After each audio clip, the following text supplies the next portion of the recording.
Marianne. Right there. Marianne. Perfect. Sorry, folks. For people in person. Yeah. Am I ready? Account meeting, March 2020. Gail, are you ready? Lisa. Lisa, are you ready? Excellent. All right, let's get started. So it is 6:34 p.m. on April 28th of 2022. I'd like to call this meeting to order of the Oak Park Mary Forest High School Board of Education, District 200. Lisa, would you please call the roll?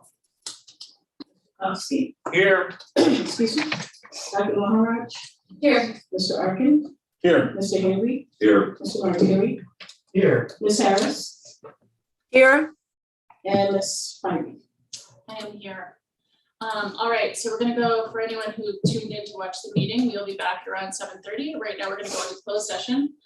So I move to enter closed session for the purpose of discussing appointment, employment, compensation, discipline, performance, or dismissal of specific employees of the district, or legal counsel for the district, and independent contractors and specific volunteers, including hearing testimony on a complaint lodged against an employee or against legal counsel for the district to determine its validity.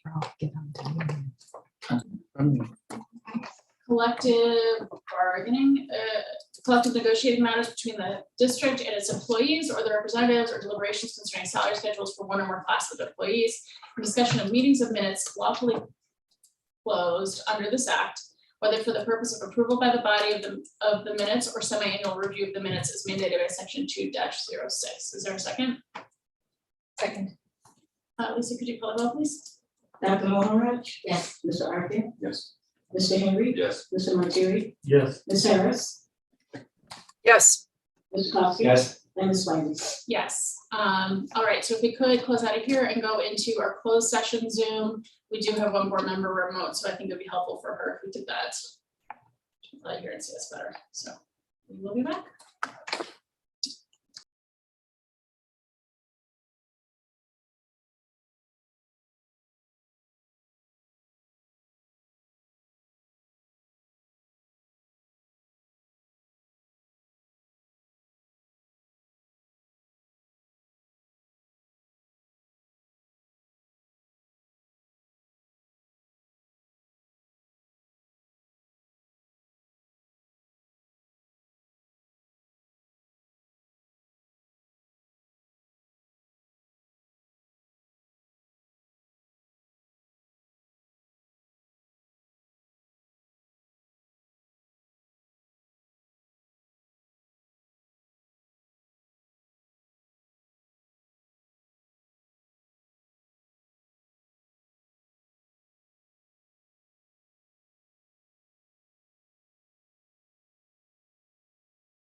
Okay, I don't see Gina.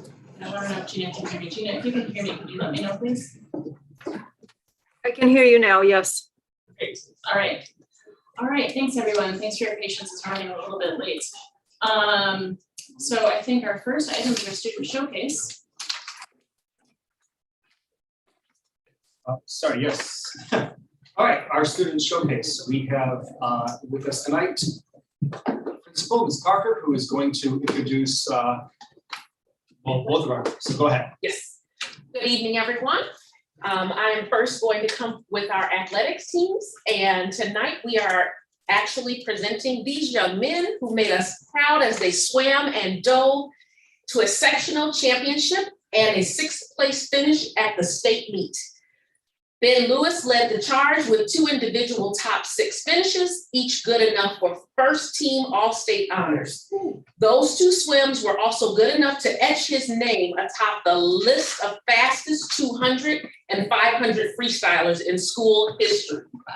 He also holds the school record in the 100 fly and the 100 free. Not to be completely outdone, Emmett Harmon earned 2nd team all-state honors with a 10th place finish in the 100 fly. Emmett and Ben teamed up with Philip Walby and Thomas Radatori for a 14th place in the medley relay. Lars Rauch joined the trio of Ben, Emmett, and Thomas to garner two top 7 finishes, earning All-State and All-American honors in the 2 free relays. Rounding out the field of OPRF participants was Garrett Lundgren, who competed in diving. We are truly grateful for the opportunity to represent at the highest level, and we are proud of all of the young men on the team and how well they represented themselves this season and on into the championships. Thank you for your support and care for all of our students, and particularly our swimmers and divers. We're also joined by assistant coach, Ms. Joyce Gaia, who's here, and she is going to give each of the young men their bags to signify their state win. So Emmett Harmon, Philip Walby, Thomas Radatori, Lars Rauch, and Ben Lewis.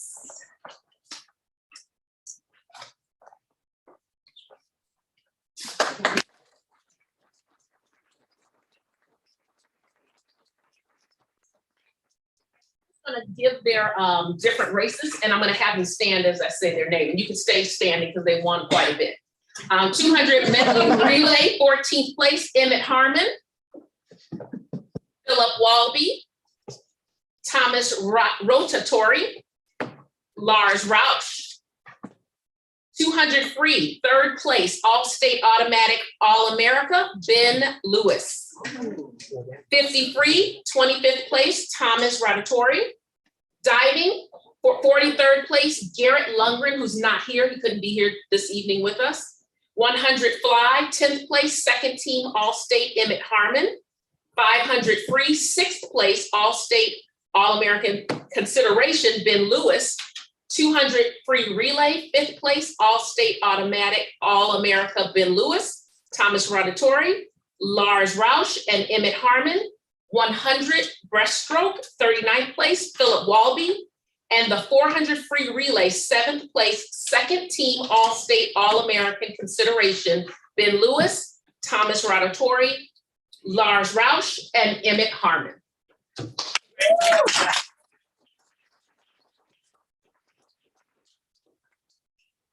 Congratulations, gentlemen. You did an amazing job.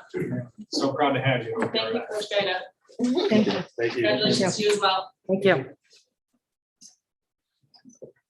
As our young men leave, we're going to be joined by our speech team who is out in the hallway, and they are going to be joined by Susan Johnson, as well as their coaches who are there so that we can do the showcase for activities.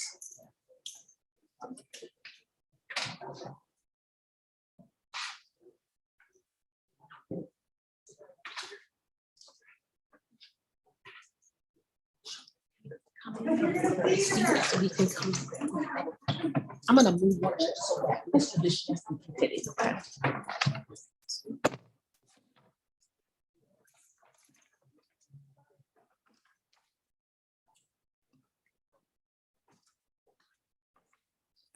All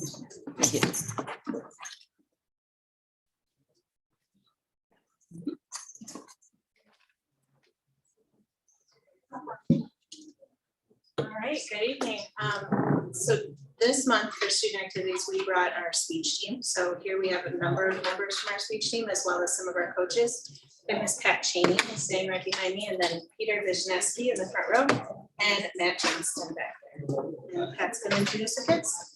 Thank you for welcoming us this evening. I'd like to turn the presentation over to my students. As far as co-head captain in your is Sophia, have a seat, for Zala.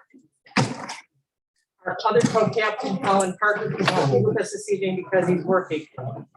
Sophia and the rest of our team, as far as Zeke, William, Simone, Anna, Sophie,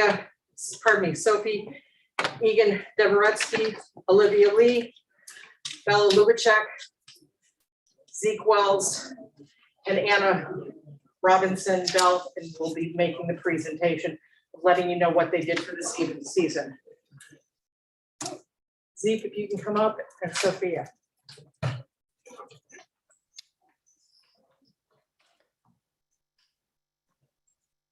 All right, so our adult stuff. Oh, sorry. Okay. Our co-head captains, I am one of them, and then Colin, who is not here, and then our head coaches are Miss Cheney, who's over there, and Miss Walter, who couldn't be with us today. And then for the assistant coaches, we have Mr. Johnston and Mr. V. And yeah.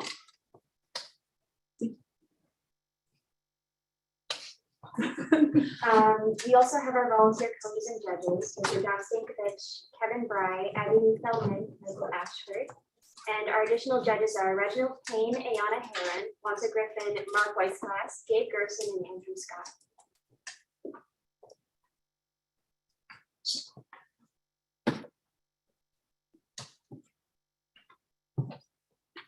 So we are an IHSA competitive activity with 15 individual events. Those events fall into a bunch of different categories.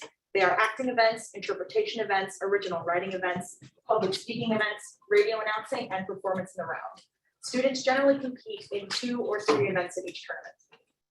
And then in September, students attend an information meeting and placement auditions, but we are a no-cut activity at Opera, and every student should have the opportunity to find their voice.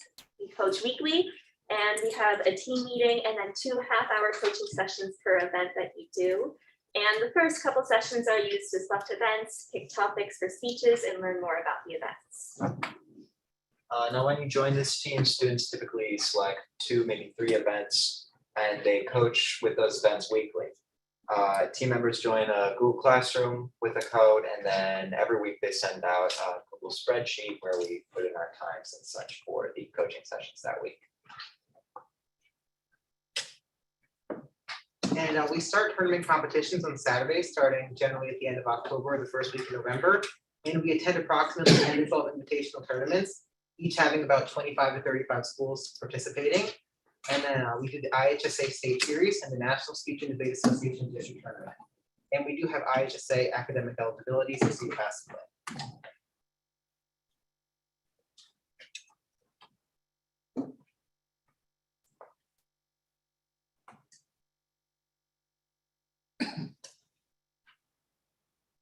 So as previously mentioned, we do have coaching weekly, roughly 2 to 3 sessions, depending on the event chosen by the student. And the schedule largely does cater to the student. I myself was able to participate in speech team while also being in a little theater show here at OPRF. The coaching hours are Monday to Friday, 3:30 to 7:30 p.m. With half-hour sessions. Detailed coaching schedules are posted in the Google Classroom weekly on Friday or Saturday for the next week. Students and parents sign a seasonal contract, selecting which terms they are available to attend during the season. We are able to have 2 to 4 students competing each event at any given tournament. Students are expected to follow IHSA school and activity rules as stated in the contract. If someone should break a code of conduct rule, we will report it to the Director of Student Activities. Academics matter. Personally, I've had some experience. I was doing poorly in classes and Miss Cheney and Miss Walter encouraged me to go to tutoring and get my grades back up. So I could participate in the activity and it really helped. And then as far as absences go, absences listed on a student's contract are excused, but other absences that are unexcused, unless an emergency or an illness, you should email Mrs. Cheney or Miss Walter if you're going to be absent for any reason. And tournament drop fees might apply if they are not able to fill your slot. And then as far as communication goes, we use Google Classroom and email, and also utilize Remind for coaches and students. And then students also use a group app for our social activities.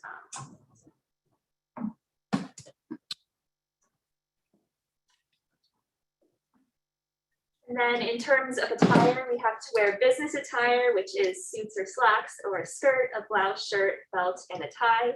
We also have to wear dress shoes, minimal jewelry, and in our 2021 to 2022 season, we had to wear a mask as well. Okay, so in terms of Saturday tournaments, they're all day. We meet at the school at 5:36 a.m. We load the bus and then we go to the school which the tournament is at. And then we compete in a minimum of 3 rounds, lunch, and then a finals round and the awards ceremony. We get back to the school at about 6:30 p.m. There are usually 10 to 12 invitational tournaments, but this year we attended 3 fewer than in past years. 1 tournament we were withdrawn due to COVID, and 2 we dropped due to low numbers or conflict with the winners. All right, and then we had 4 team tournament trophies this year. We took 3rd place at regionals, 4th place at Willowbrook Invitational, 4th place at the District 211 Novice and Junior Varsity, and then 5th place at the Bolingbrook Invitational. And then we had 75 individual awards. So we had 4 tournament champions. Olivia was tournament champion twice, and then Ziggy and me. We took 2nd place 15 times, 3rd place 10 times, 4th place 13 times, 5th place 13 times, 6th place 8 times, and we had 12 finalists.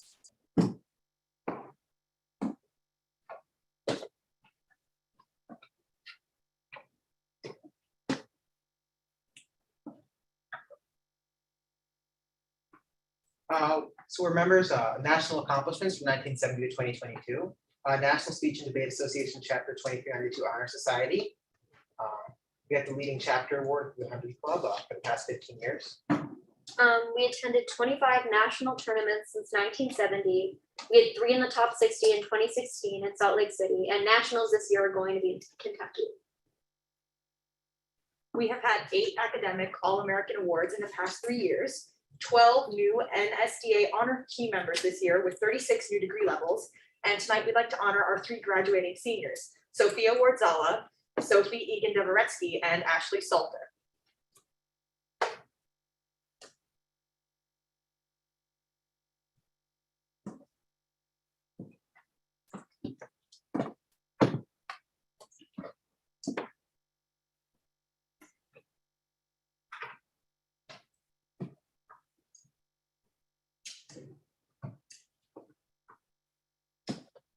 So this year, over the past 8 years, we've gotten top 5 teams at the regional competition. But then this year we got 3rd place at our regional. And in the 15 events, we advanced 12 people to sectionals. And in sectionals, 2 of them made it to the final round. Since 1987, we've had 5 IHSA state champions. In 2004, we were the 5th place team award. And since 1987, we've had 25 state finalists and all academic team award each year for the past 10 years. We have had 6 state finalists from 1963 and 1987, and we had a huge jump. So we had 65 state qualifiers from 1987 to now.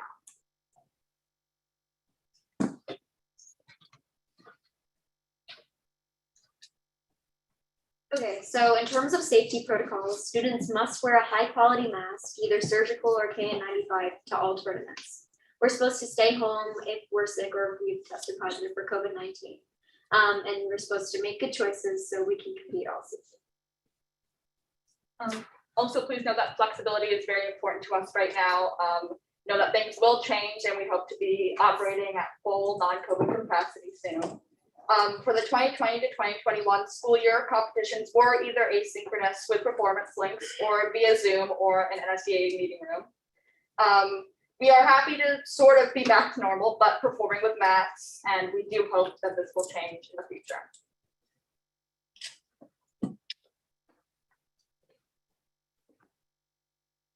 And so we're going to be showcasing 3 different events: dramatic duet acting, oratorical declamation, and special occasion speaking.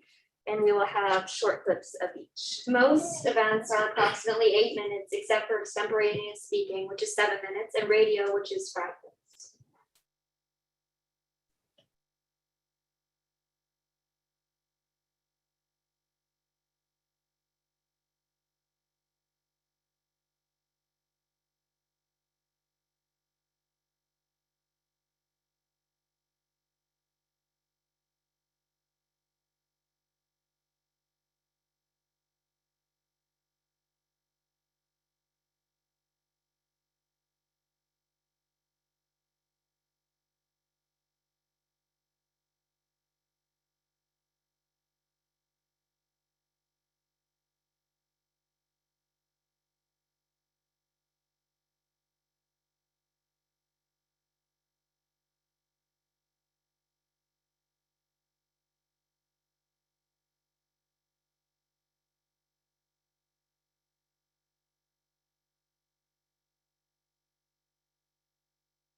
$23 candles this year. 23 is a lot.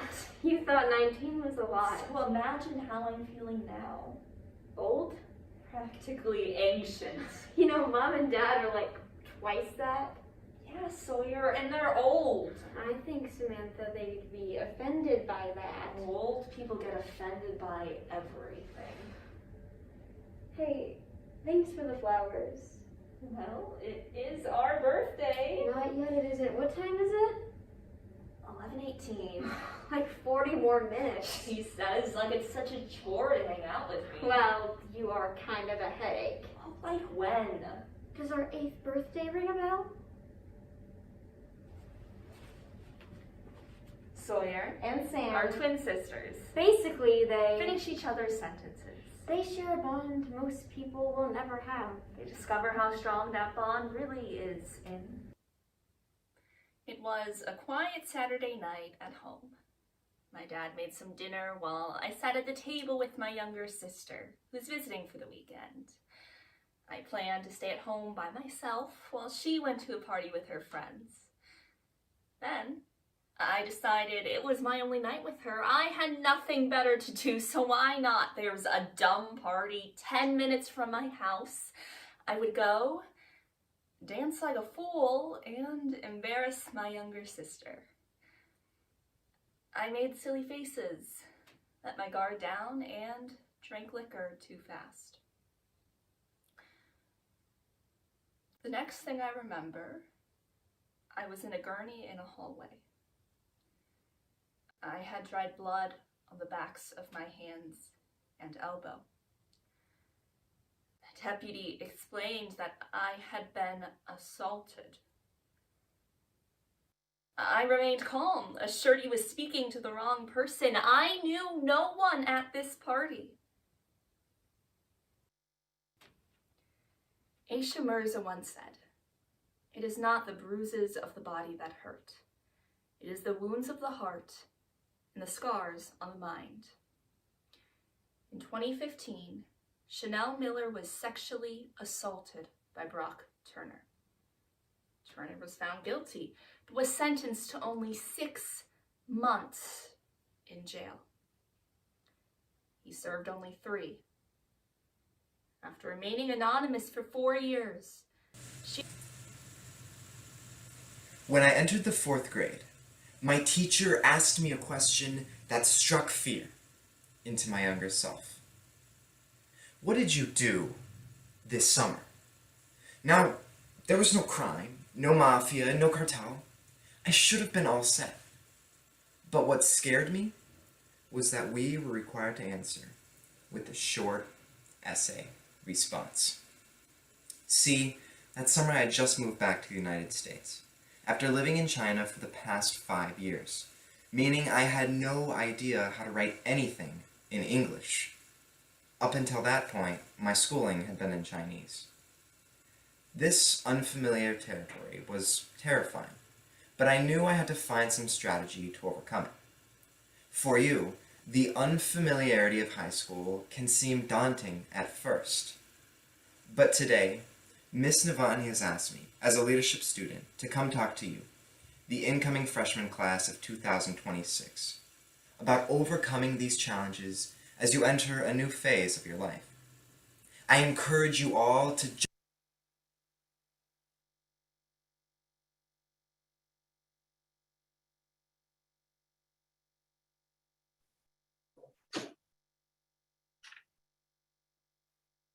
Well, so thank you to our speech team. You guys are wonderful, and thank you for joining us tonight. This is so incredible, and we are very pleased with all that you have accomplished in the time you've been with us.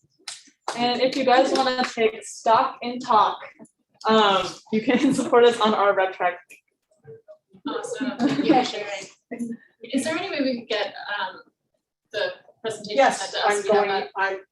I've already shared it with 2 of them, and I will get it shared with the rest of them, as Thank you. well as Gail and Lisa already have it shared. Thank you, students. Thank You left us wanting more. That was great. Congratulations on a great season. Thank you. Thank you. Sorry, my daughter this doesn't like evening. Thank you. Congratulations on all of your successes. No, it's the original, we went back, it's really good for like positive, like, like, people who are in like, which way. Thank you.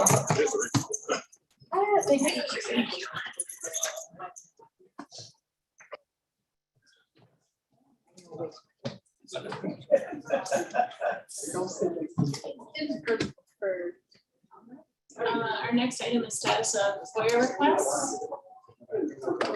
Evans, I believe that you have that. I do have 9 FOIA requests and 7 are resolved. Student council liaison report to begin. Yes, Okay, great. she's on the phone. Oh, okay. Allie, can you hear us? You may have to unmute. Hi, everyone. She's on the phone. Oh, okay, hold on. Can everybody hear me? She's I'm muted on my end.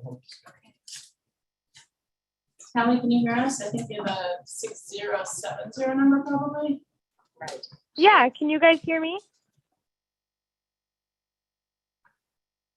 Can everyone hear me?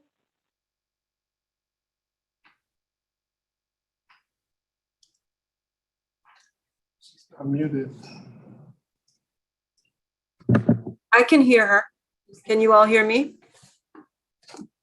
I can hear everybody. Can everyone hear me?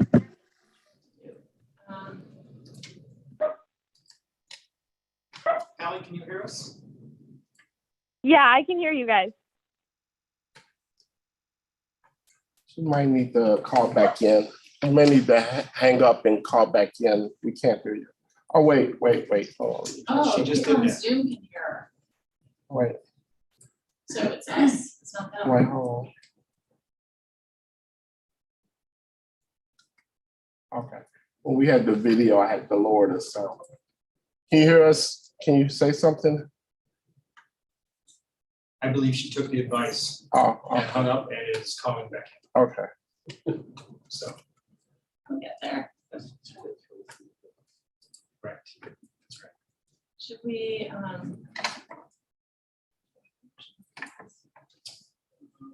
I can do the superintendent's. do you want to do the announcements while we're waiting. superintendent's announcements while we're working on how this? Yeah, we have to do that. Okay, so I have several impressive feats of our students to share in our announcements, as well as some other information. So first, when it comes to the best public high schools, well, the Parker River Forest High School ranks in the top 5%, not just in Illinois, but in the entire country, according to the recently released U.S. News and World Report. The magazine's annual Best High Schools ranking places OPRF at 39 out of 724 high schools in the state. Nationally, OPRF ranks number 848 out of 17,843 high schools. And that is because of a wide variety of incredibly impressive student achievements, some of which we're going to hear about right now. Congratulations to junior Lauren Rainey, who qualified for the national level of the English Speaking Union's annual Shakespeare monologue competition. Also at the Family Career and Community Leaders of America state competition, Sarah Attire was named first national delegate for fashion design at the National Star Event Fashion Week. Maddie Girona placed in the top 3 for the state proficiency event, Children's Literacy Preschool Lesson Plan. Congratulations. The Science Olympiad team competed against the 50 best teams in Illinois and came away with a school record 12th place in state. 4 pairs brought home medals, the school's first ever state medals.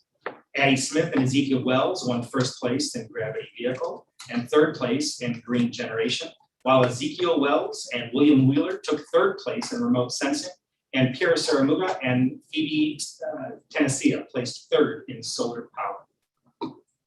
OPRF also won first place in the high school category of the Illinois Green Schools Project Awards. The project was led by the OPRF Environmental Club and included relaunching the cafeteria composting program, creating a native prairie garden on the mall, supporting volunteer stewardship days at Thatcher Woods, and holding a thrift store style weekend sale in the East Gym.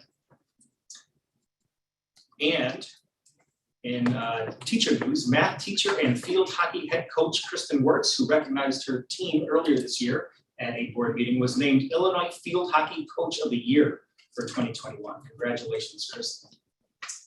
Senior Tim Melman, who's in the room right now, is one of the 6 student finalists in the Cook County Flag Redesign Contest. He gave a fabulous presentation. Recently, students from the 40 high schools across Cook County submitted close to 300 flag designs to celebrate the upcoming bicentennial. Congratulations, Tim. Freshman Graham Harris was named the winner of the annual OPRF Husky Booster Club logo competition. Look for Graham's design on spirit wear in the near future and in a variety of advertisements for the OPRF Husky Booster Club. And finally, this week we are rolling out our new branding elements and branding guide. Our communications team of Karen Sullivan and Jackie Goy worked with Graphic Design Club students for the past 3 years to develop a consistent, cohesive visual identity for the OPRFHS brand. And the guidelines included an updated crest and logos for our Husky, paw print, and athletic shields. A very big thank you to student designers Lee Maliff, Tim Melman, Hodari Motley. I apologize for messing up that name, I'm sure I did. And Sam Schenkelberg and Georgia Smith, and also to club sponsors, of course, Val White and Penny Bobby. I said, finally, I was just kidding. One last announcement, our in-school suspension coordinator, Lenise Slush, has recently published a new book, Echoes in the Stands, which tells the story of an athlete's experiences with depression, self-awareness, and self-acceptance. So congratulations to Ms. Slush, and that concludes the superintendents. That is awesome. I will say, I saw Tim present to the county board, and his presentation was fantastic. It was no surprise. It was really, really great. So proud of all of you. Do we have Holly? She's on the phone. Holly, can you hear us? Hi, can everyone hear me? Yes, we got you. You can begin whenever you want. Okay, great. Sorry so at the last few meetings, Student Council has been planning our spring school-wide event. So we decided on a movie night for students, which will be taking place this Saturday. Unfortunately, due to the uncooperating weather forecast, we are thinking we will have to move the movie night indoors into the field house. We are still very excited either way for the event to happen. There will be 5 different food trucks for students to choose from, and the movie we will be screening is Spider-Man: No Way Home. We are very excited to be putting on a spring event after so many years and really looking forward to the movie night. So we hope it's a big success, and we'll report next month on how it all went. So then moving on to some student opinions. When talking to the students at the most recent meeting, the only issue students seemed to bring up was issue of exits and entrances for off-campus lunch. Because students are only able to leave and come back through one door, students are often late to their next period class, especially with the construction sometimes blocking certain routes to the available door. The reason as to why there's only one entrance is not really known to the students. So they voiced that they would find it easier to have another door as an option for off-campus lunch, possibly the main entrance. And then students did mention that they are very happy to see the new menu items added to lunch. They voiced their extreme excitement about the return of stir fry and paninis. So then looking ahead, Student Council has begun discussing homecoming themes and decorations for next year. Since we normally have the theme decided before the next school year, this will most likely be the main focus of the rest of our meetings. And then the only other thing is that Student Council officer elections are currently taking place. We feel that we have many great candidates for each officer position available, and are very excited to see who our new officers for the next school year will be. And that's it. Awesome. Well, thank you so much for sharing that, Melly. That sounds fantastic. We're really excited for your spring event. I hope you were able to do it outside, if possible. Yeah, thank you so much.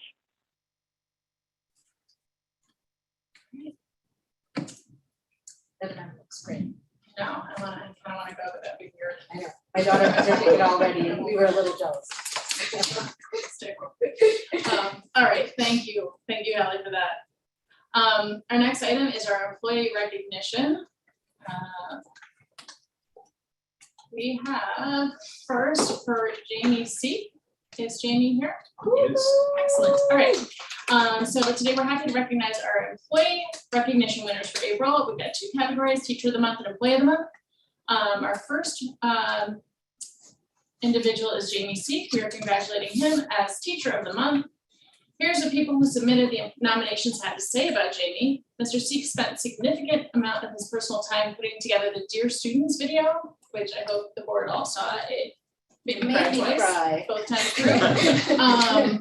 Commemorating the 2nd year of the global pandemic. I can only imagine how much time that took. I'm actually kind of curious about how much time that took. The video is likely to have a profound impact on the culture and climate of OPRF and is a testament to his empathy, professionalism, and care for students in the community. In addition, Mr. Seek is an excellent teacher and collaborator. He's led discussions to improve the sophomore curriculum with a focus on meeting the needs of students who will be transitioning from the D200 freshman English curriculum in 2025. So congratulations, we have, I'm glad you're here, we can hand this to you. And then I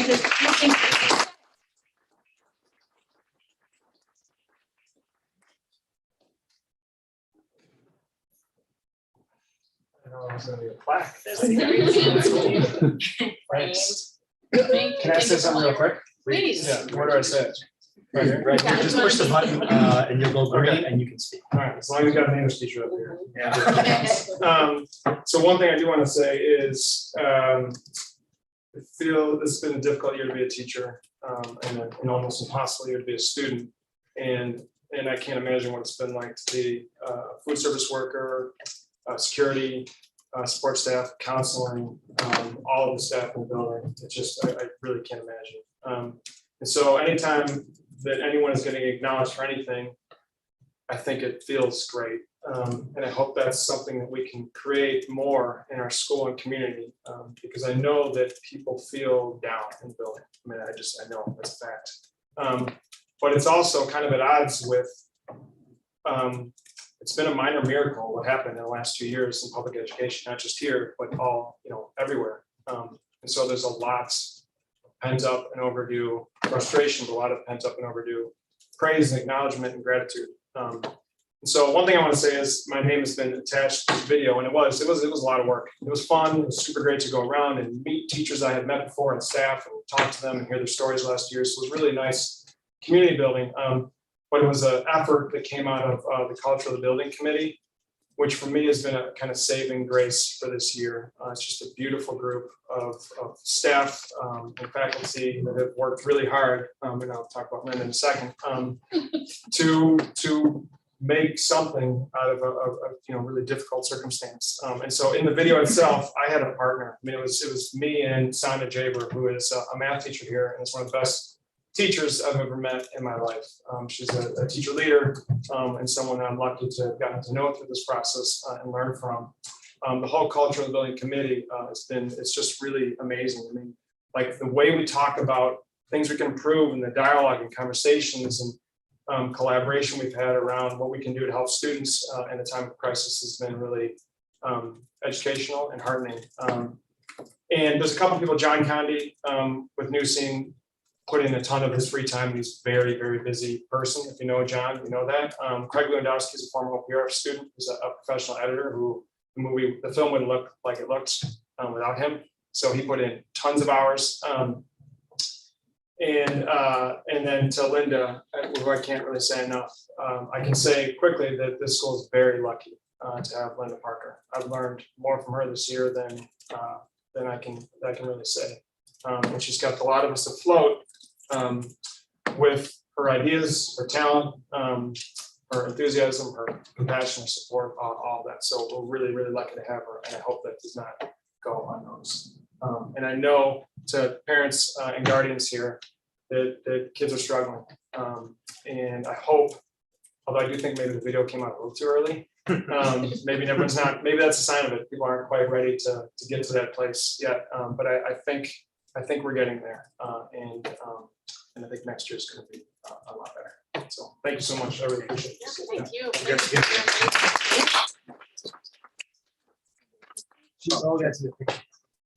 Sorry, you have to get a picture. Signs are all in person.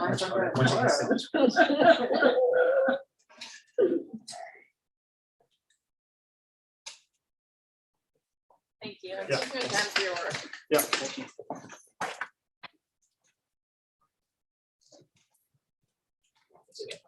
Okay. Ben, we have one more award.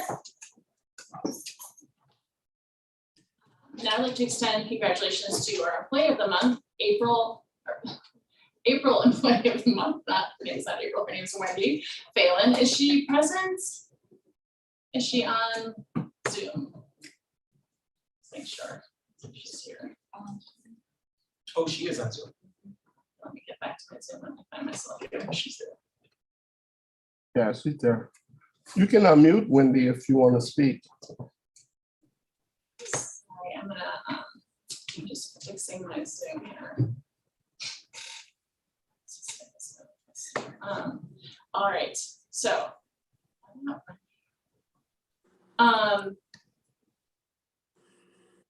So Wendy was nominated by several people, and this is what they have to say about her.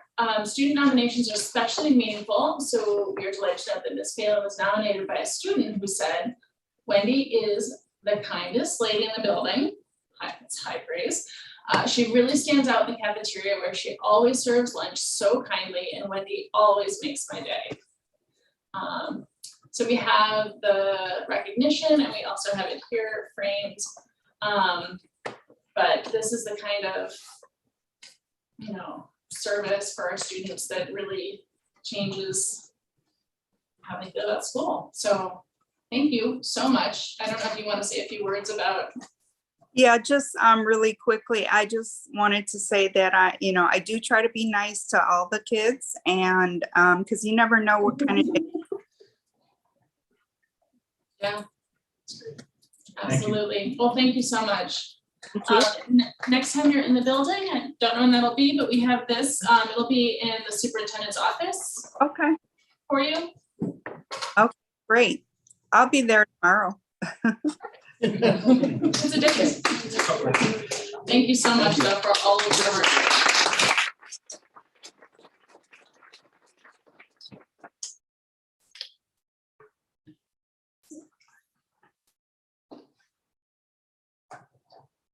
that's public comments is next, and I believe we do have some public comments, is that correct? So, Yes, we have two public comments for people in person. okay, The first one is, and forgive me if I mispronounce your last name, Antonella Palazzolo. Did I pronounce that correctly? okay, and just go on up, please, yeah. And make sure the green light is on at the mic or it won't work.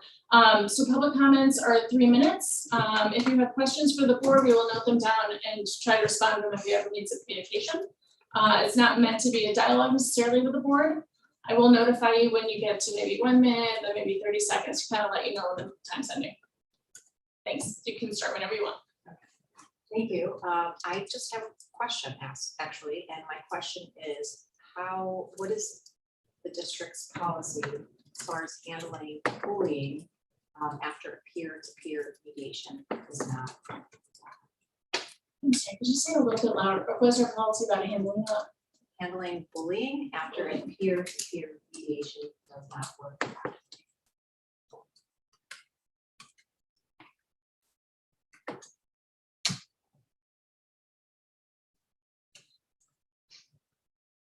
That's all you have. And do you wanna, that's an administration. Yeah, if you'd like us to speak to that, we can. Yeah, we can. You know what I would like to do too, in order to respond to that here. Ms. Parker, would you be able to come up and speak to how you know, peer-to-peer mediation and responses go for that? Because what you're asking really is about kind of word policy. What's our building practice around such things, right? How do we handle such things in the school? So, Ms. Parker, if you can speak to that. Sure. Am I under the time constraints as well? I mean, no, we've sort of gone out of the balance. This is not typical public comments. Okay. I will say that the dean should have been involved from the start. And so also within the mediation, the dean should be involved in that to actually acknowledge if that is not going the way it's supposed to. And then they take different steps in terms of trying to work with the students, both separately and in the hopes of probably trying again to get together, but not necessarily. It may not have been time for that to happen if they actually had a mediation together. Separate and apart, we aren't allowed to actually discuss what happens to the other students separate from the word is like victim and the aggressor, but the aggressor is also dealt with and separate from the student that is the victim in that situation. But the dean should be involved. And let me just also add really quickly, you didn't ask for this specifically, but this type of question obviously comes from a very specific place. We willing to follow up with you. Right, that's what I was gonna say, if we can get the dean involved, so I can find out that information now so that I can make sure that we handle that first. Okay. Thank you. Our next speaker is Brian Suters.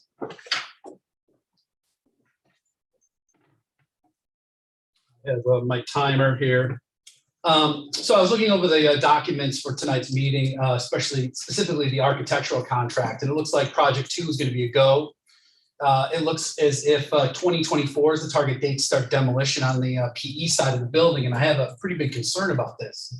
It's obvious that over the last 5 years, the board and the administration has pretty much underinvested and neglected in that side of the building to the point where the superintendent wrote his op-ed to the Wednesday Journal saying the conditions for our kids were unsafe and were unhealthy. And as I went through the list of things like falling ceiling tiles and roof leaks and posts by PE teachers of rats and of roaches, that these are not things that require a $65 million building, right? Especially when you have $100 million in the bank, right? But that we're saving that money for the big pool building and with very little regard for the kids who actually go to school and deal with those issues here.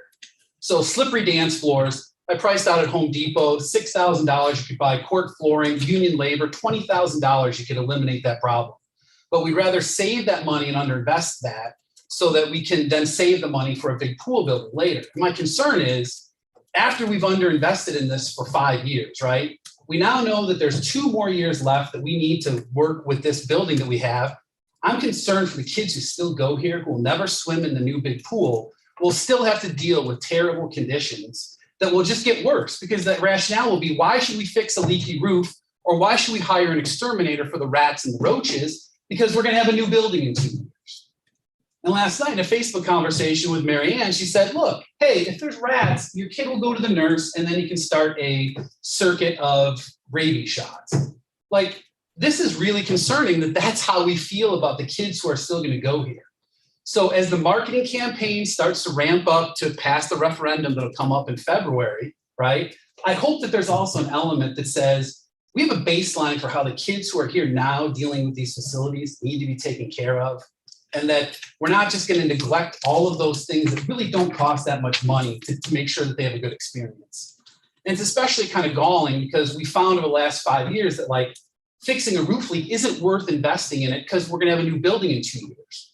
But then a month ago, it was really easy to unanimously vote for $1 million to fix the pool that we knew was going to fail, right? So that we could use it for 2 years, which was not a safety hazard. It was not a health concern like these other things that the superintendent said were problems. It's just so the kids could go swimming. And I find this kind of sketchy that we're like not willing to invest in safety and health hazards when they're not that expensive. When it comes down to making sure that kids can go swimming, we're willing to just quickly write a check for $1 million. So as this process moves forward, I'd love to see some type of guarantee of a minimum standard that the kids who will deal with bad conditions for the next 2 or 3 years will not have to deal with those things. 3 minutes. Thanks.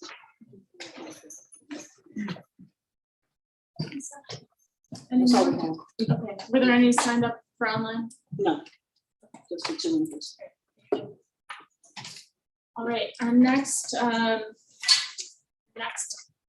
course of business is the consent agenda. Are there any items on the consent agenda that a board member would like to hold for discussion? H.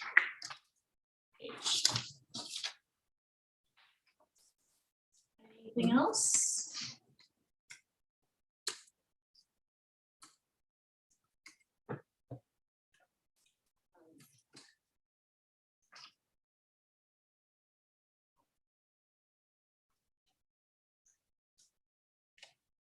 Do you want to pull, excuse me, B?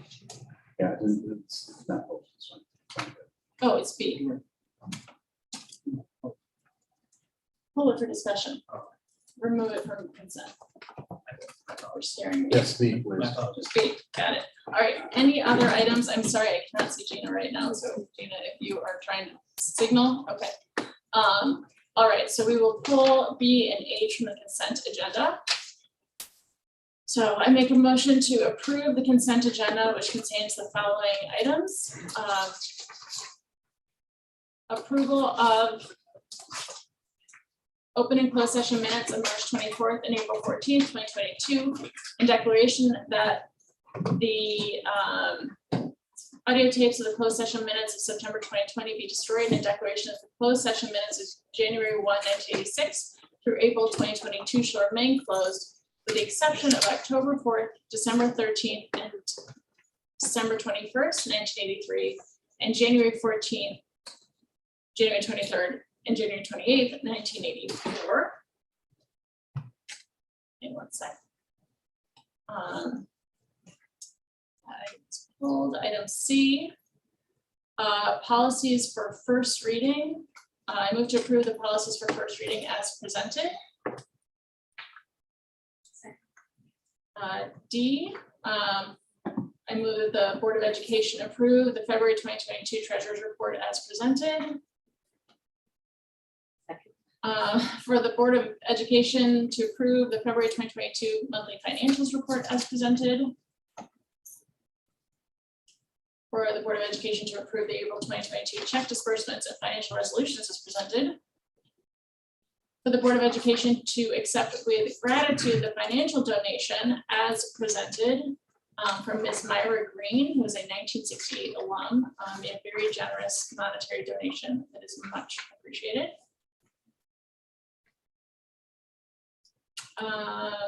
This will be pulled. And then approval of board meeting dates for 2022-2023 school year as presented. And the memorandum of understanding between the Park District of Oak Park and D200, which is attached, pertains to use of Ridgeland Common. And move to approve revisions to the behavior education plan as presented. Then move to approve the stipend recommendations for the 2022-2023 school year for the estimated cost of $9,932.65. And for the board to approve the proposed Board of Education budget for fiscal year 2023 as presented. For the Board of Education to approve the district's removal of the current levy adjustment resolution on file with the Cook County Clerk and replace it with an updated levy adjustment resolution, which reflects the March 23rd, 2022 adjusted amount of $458,485.55. And to approve the one-year extension to the intergovernmental agreement between the Oak Park and River Forest High School and District 97 for provision of freshly prepared meals for 2022-2023 school year.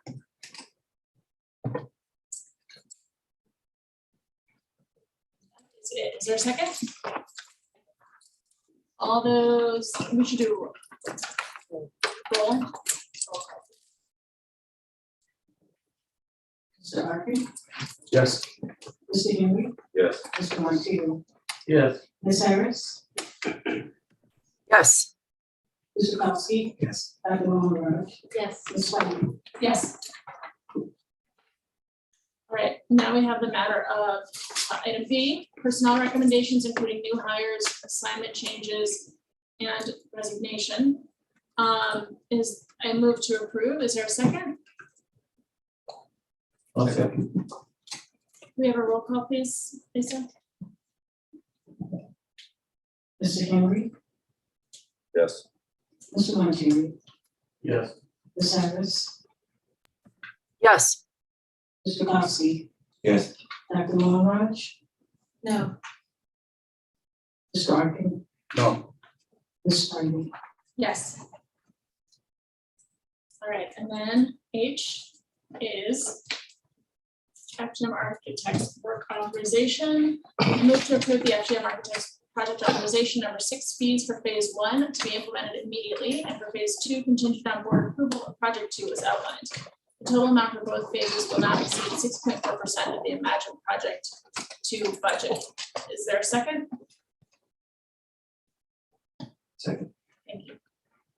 So I pulled it just because there were some clarification questions and the actual wording of the motion changed, and I just want to explain and make sure we're all on the same page of what it was, because I wasn't fully clear in it. So of what it is that we are actually authorizing.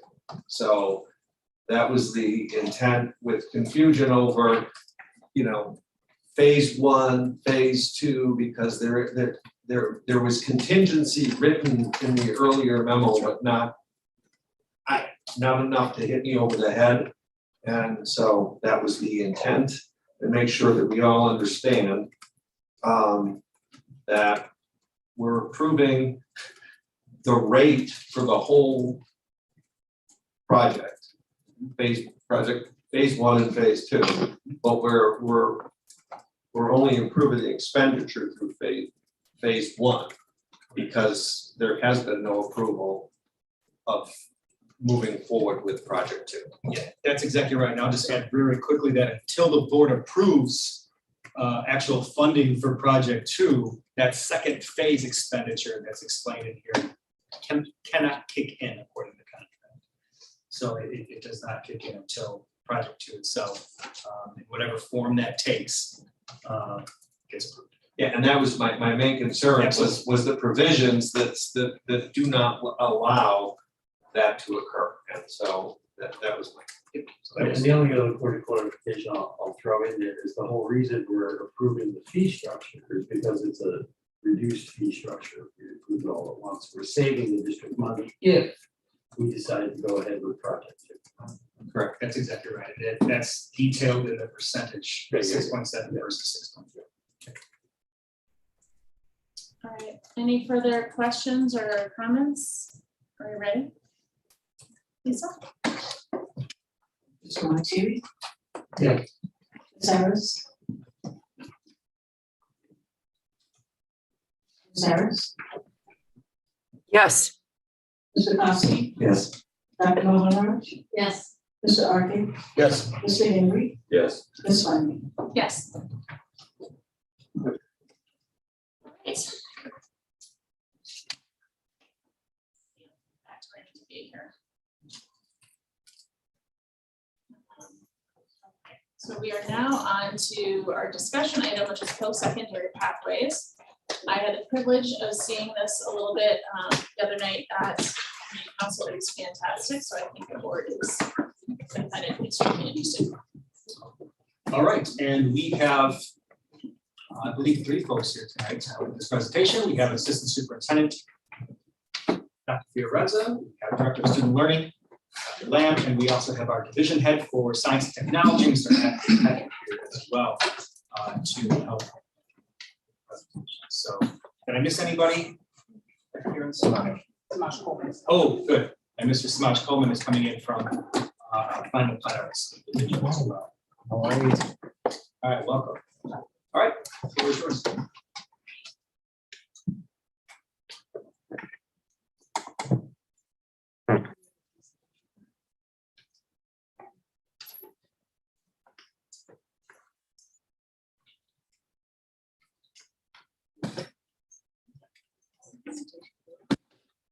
Which one? The first or post-secondary? There's 2, this one or this one? The post-secondary presentation. It's the one that says presentation rather than the one that says. Oh, okay, there we go. So the first attachment.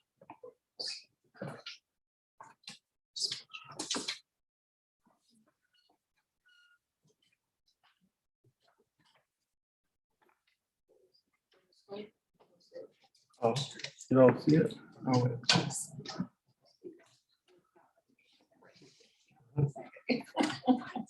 We'll be there in just a moment, I swear. We like to build up, as much anticipation as possible for the presentation. That's right. All right. Thanks. All right, good evening. We are here to talk about strategic plan priority 2 from transformative education around the pathways, post-secondary pathways.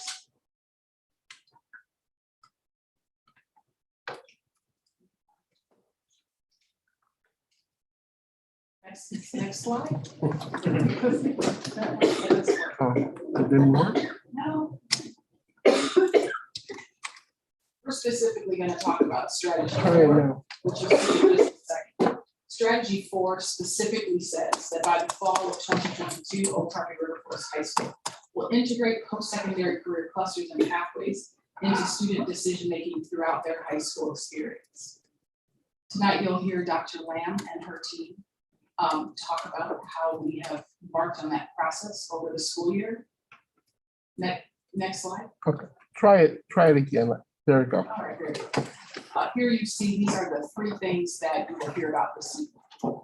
Secondary Workforce Readiness Act, which is where we center and ground our work.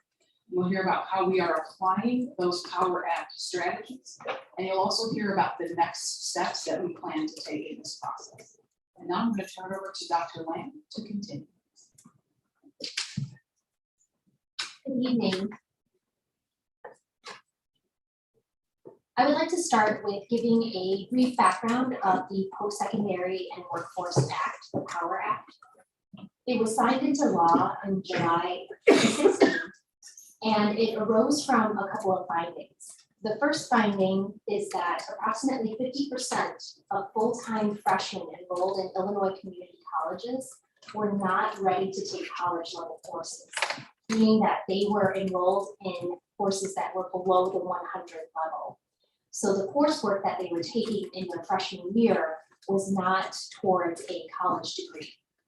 An additional finding was that employers expressed concern that of the candidates that they had to select from for their positions, they found that the applicants did not have appropriate knowledge or skills that their industry demands and requires. So the POWER Act supports through a couple of different ways. First, it's multifaceted of knowledge, skills, and abilities. And then it provides opportunities intentionally across multiple grade levels so that students can make informed decisions about their post-secondary futures. In this slide here, it's reflective of what is outlined and expanded upon in the report. The POWER Act is made up of 4 specific strategies. The first one being expectations. And specifically under expectations, it's the PACE framework, or the post-secondary and career expectations, which outline in grades 8 through 12 what students should be supported to do and what they should know. The second strategy is pathways, in particular, the college and career pathway endorsements. And this pathway endorsement has 4 specific components to it. The first one being a school has to be able to provide the student with an individualized plan where they develop documents such as resumes, a letter of intent, and also a reflection on core competencies. A second one under the pathways is professional learning activities. This includes items such as 2 team-based challenges, which I'll expand upon a little bit later, and then 60 work-based hours. A third component of the pathway endorsement is that the school should have a career-focused instructional sequence. And starting next school year, that should include at least 6 dual credit hours, 6 early college credit hours.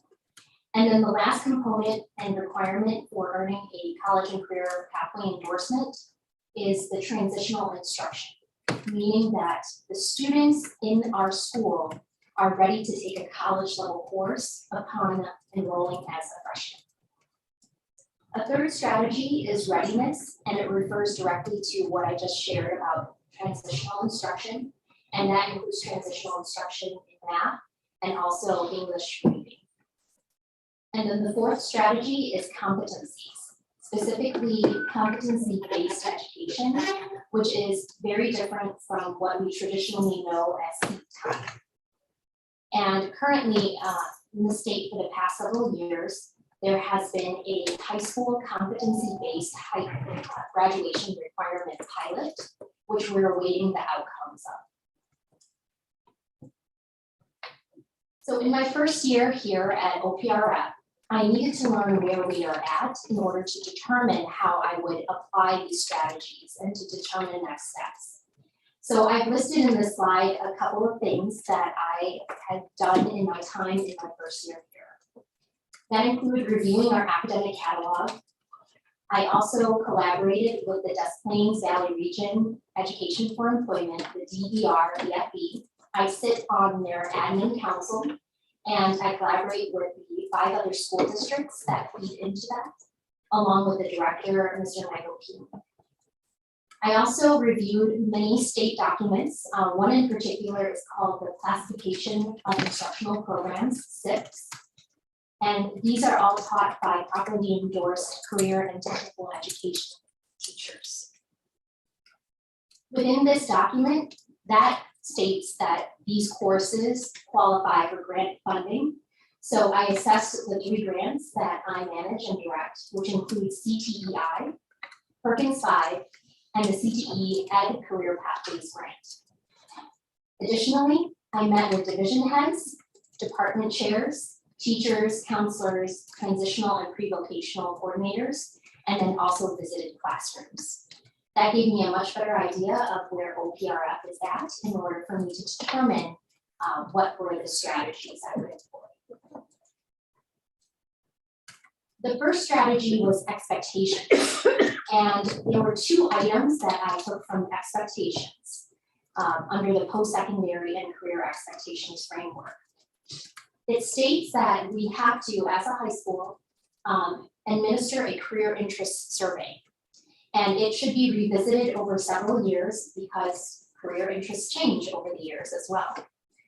So in-house, we have a post-secondary digital program called Naviance.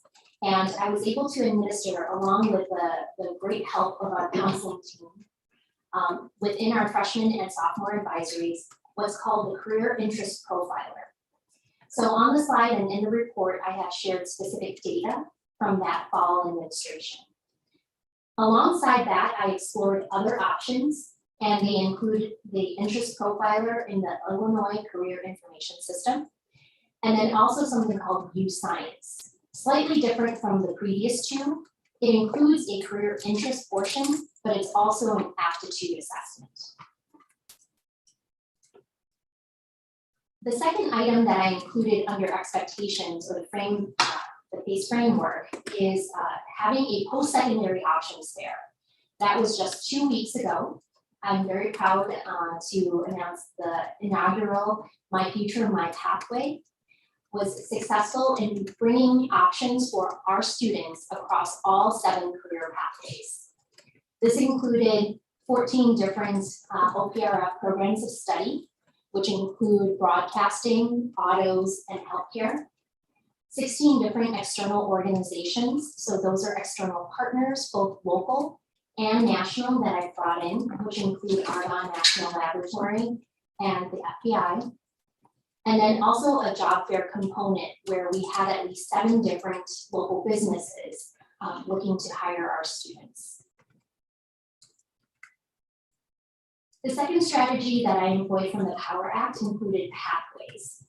And the college and career pathway endorsements can fall under any of these 7 career pathways that you see on the slide. It requires quite a bit of work. I have outlined in the report and have summarized previously the 4 different components of earning a career pathway endorsement. In the first year, which was in the 2020-2021 school year, there were 47 students across the state that earned a career pathway endorsement across 3 different career pathways. We will have the data for this school year after graduation, so sometime in the summer. But speaking with state's representatives, they have said that they anticipate around 600 students to possibly earn a career pathway endorsement across 6 different career pathways.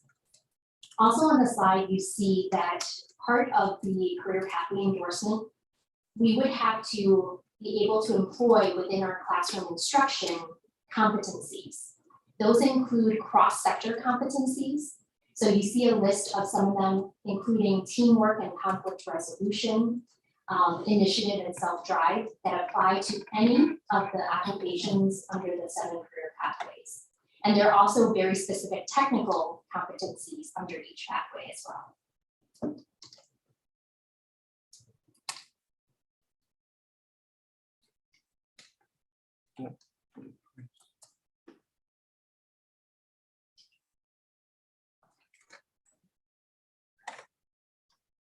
A dramatic pause, we think. Otherwise, we'll share some.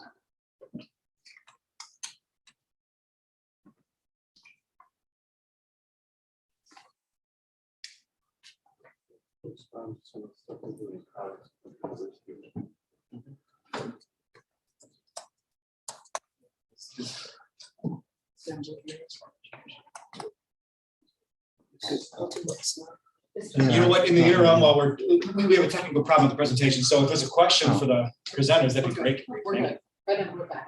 Oh, I like Right, yeah. it. So on this slide, thank you. On this slide, I have the remaining 2 strategies. For readiness, I have to share that within transitional instruction, OPRF offers 2 different types of transitional math. We have quantitative literacy, and then we also were approved this year for Algebra 3. And you see on the slide what the course is named here locally at the school, but also what it's named at Triton College as well. There is a 3rd category, which I'll explain a little bit more in the next steps. In terms of competencies, I had previously mentioned that in 2016, the state had put out a request for applications for schools and school districts to participate in the competency-based high school graduation pilot. That is still waiting for the outcomes of the pilot and the evaluation forthcoming. In the next part of this presentation, I would hand this over to our two division heads here, where they're going to talk about the applications of those 4 strategies within their divisions. First, I'll hand this off to Science and Applied Technology Division Head, Matt Kirkpatrick. So I actually have a question first. Do we have Tegan and Claire? That would be a question for Mr. Tang. Do we have We have two anyone on the students Zoom that we are named trying Tegan to- or Claire? I did see her earlier, let me see.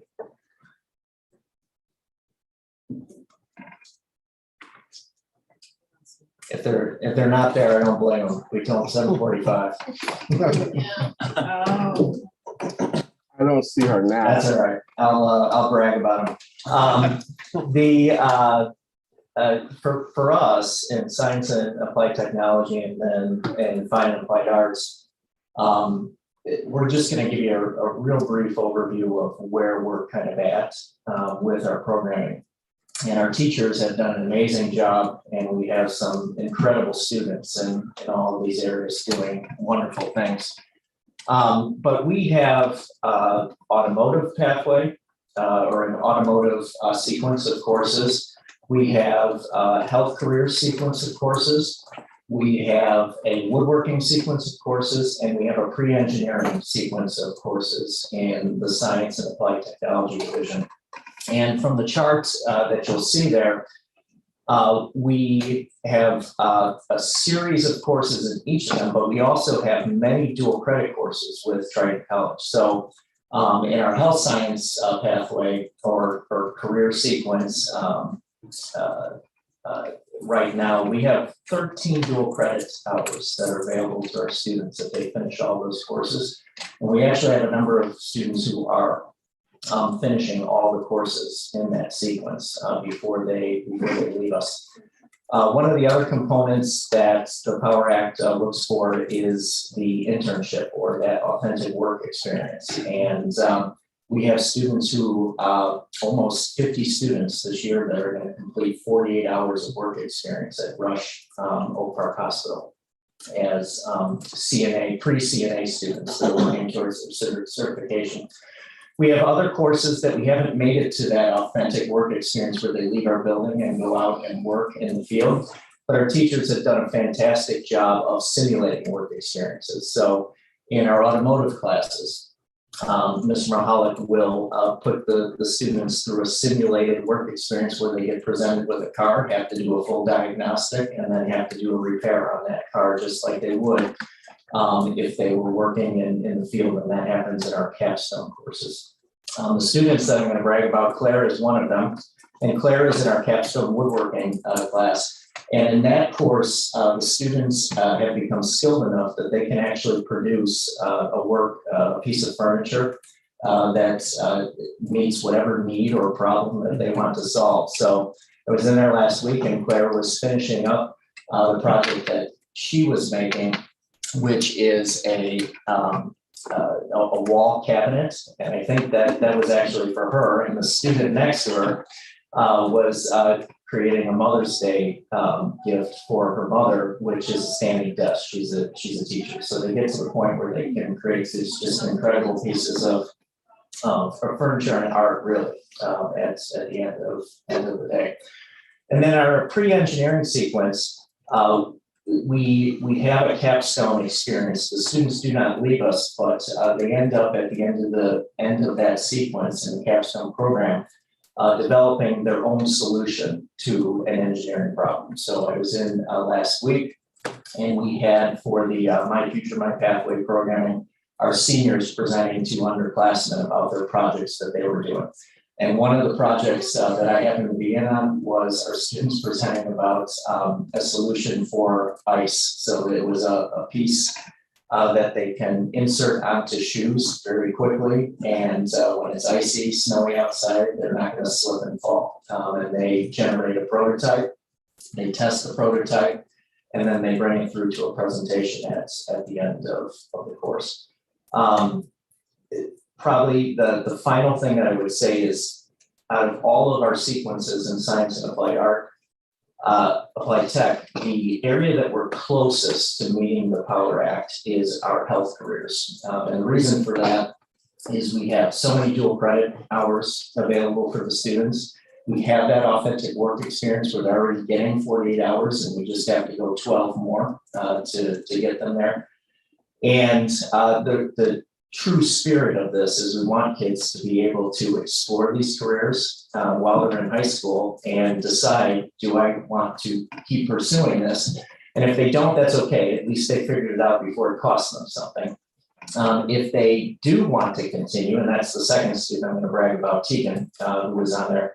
She's in our Fundamentals of Nursing course right now. She's going to go on to college next year, and she's going to be in a nursing program at college. She's already working at the Sheridan on Harlem and Chicago over in River Forest.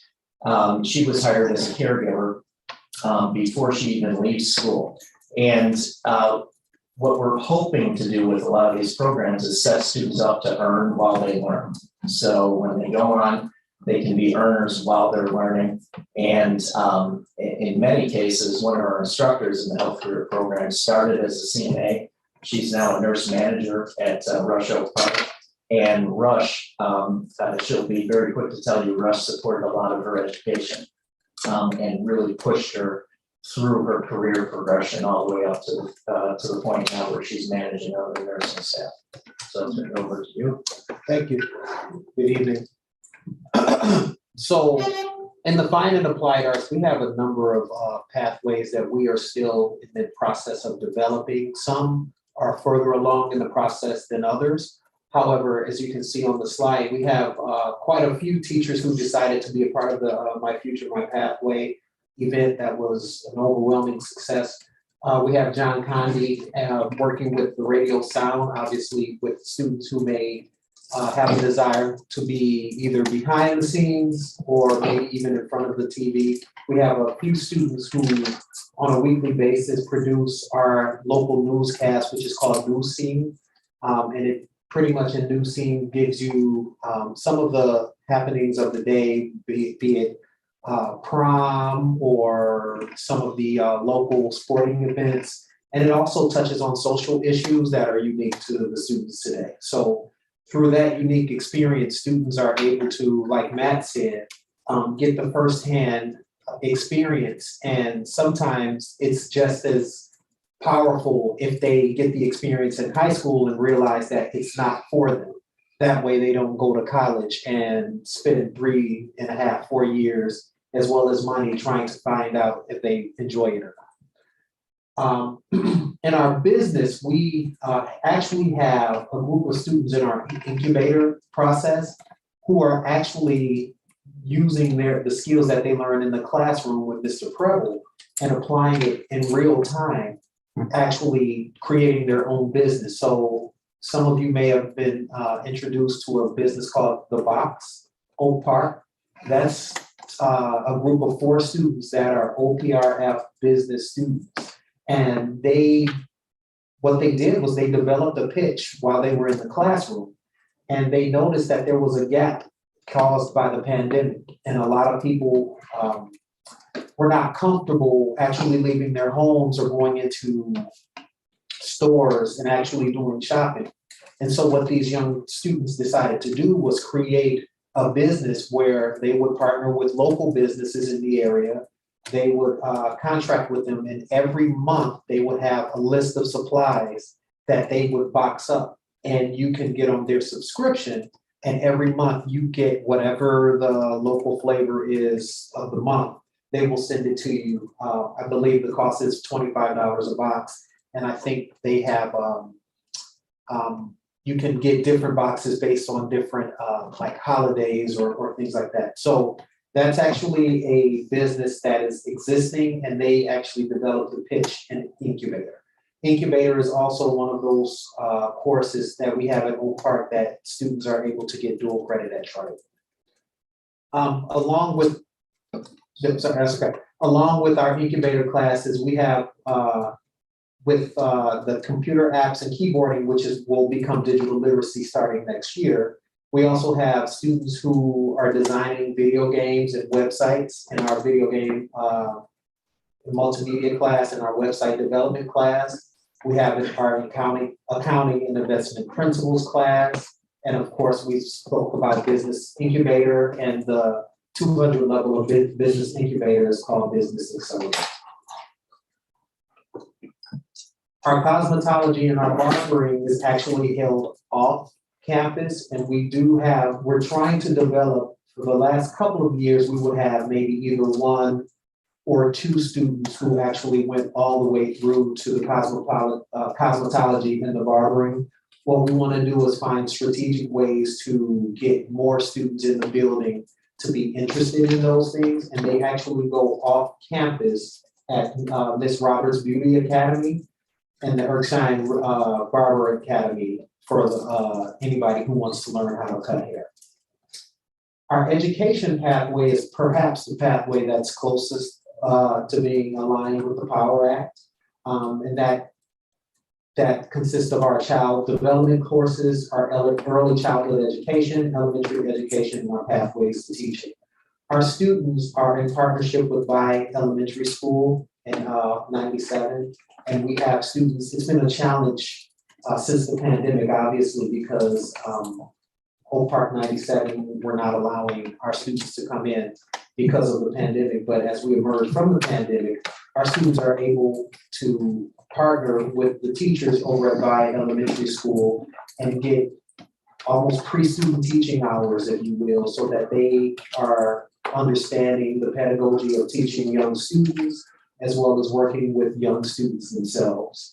And so with that, the inherent team-based challenges will be partnering with the teachers that are already applicable teachers in Vine Elementary School and coming up with plans of access for students so that they can work together to create curriculum so that students of Vine Elementary School can accelerate their learning. On our hospitality courses, those are our culinary arts courses, our global foods courses, our baking and pastry, and our mini restaurant, all of which also are applicable for getting dual credit as writing. And so these are the courses for students who may want to be in the hospitality industry, who may want to become sous chefs or even create restaurants themselves.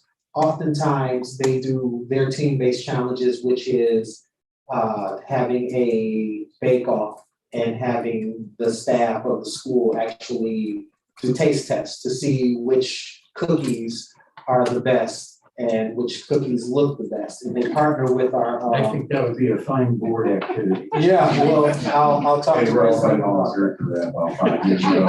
So waiting for my invitation. The pandemic has been a challenge, but we are emerging from that. So I'll talk to Christina about involving the board. But they actually partner with our business courses and actually our graphic arts courses as well. And so all of our students are actually getting real world application. And so what our hospitality and baking students will do is actually bake the cookies. And with our graphic arts students, they will design the graphic for the cookie boxes. And then our business students will try to come up with creative ways to try to pitch which cookies should be the best sellers. And so what we're trying to do is build an atmosphere of where our students can get real world application while they're in the classroom. And again, like Matt said, sometimes trying these classes out at the high school level, whether they enjoy it or don't enjoy it, is just as important, because now you have a better focus on what you may want to do before you get to college and have to start paying for classes. So with that, I'll give it back to Julie. So on this slide, I have summarized for the board and community the next steps for the 4 Power Act strategies. Under expectations, what I would like to do is to further explore career interest surveys. What I have found in this first year of administration of it, it can be fairly overwhelming for students to take a survey, to see a results list of over 100 different careers, And when they click into each career, it talks about the education required, the potential for growth, average salary, and so forth. Additionally, with the other component of the PACE framework, I would love to continue the My Future, My Pathway post-secondary options fair and be able to expand all options within those 7 career pathways and to reflect even more the student interests and local job markets. Under the other strategy of pathways, earlier Matt Kirkpatrick and Samaj Coleman had talked about one program of study within each of their divisions that come closest to meeting those 4 components in order to earn a college and career pathway endorsement. We would have to file an application with ISB to be able to provide evidence that we meet all 4 criteria. And within the Science and Applied Tech, that's our CNA program of study. And then under Fine and Applied Arts, that's our education program of study. Under Readiness, we currently have 2 different transitional math courses in collaboration with Triton. And we were looking to expand it to the final and 3rd category, which is called technical math. When students enroll in these courses at high school and they earn a C or higher, on their transcript, there's something called a portability code. And upon uploading those transcripts to post-secondary institutions like Triton College, they are automatically enrolled in a college level math course. Under competencies, as mentioned earlier, we are still awaiting the results of the competency-based high school graduation pilot across the state.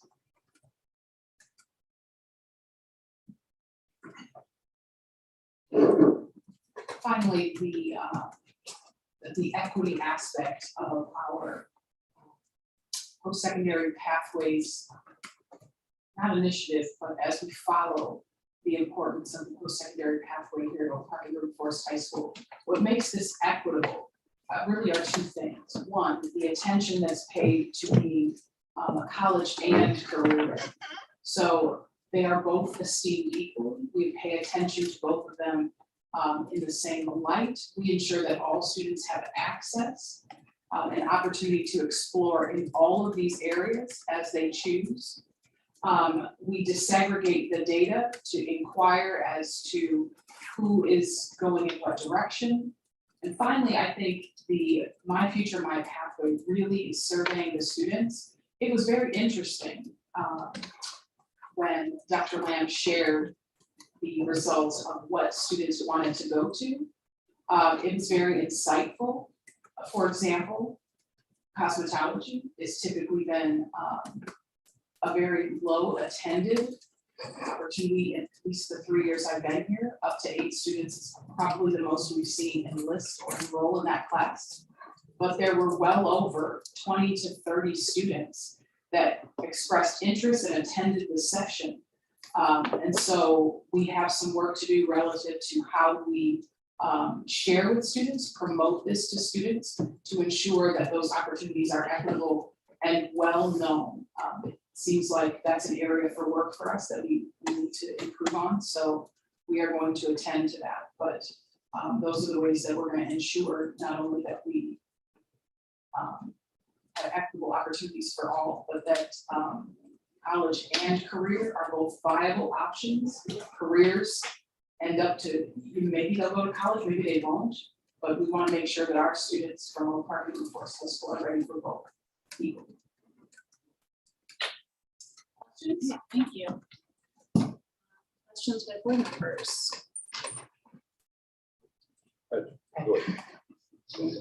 Yeah. Go ahead, Tim. All right, I might have a couple comments and a couple of questions. First, thank you. This is, it's great to see what's going on. As an employer, this makes me smile because we're preparing our students for the real world.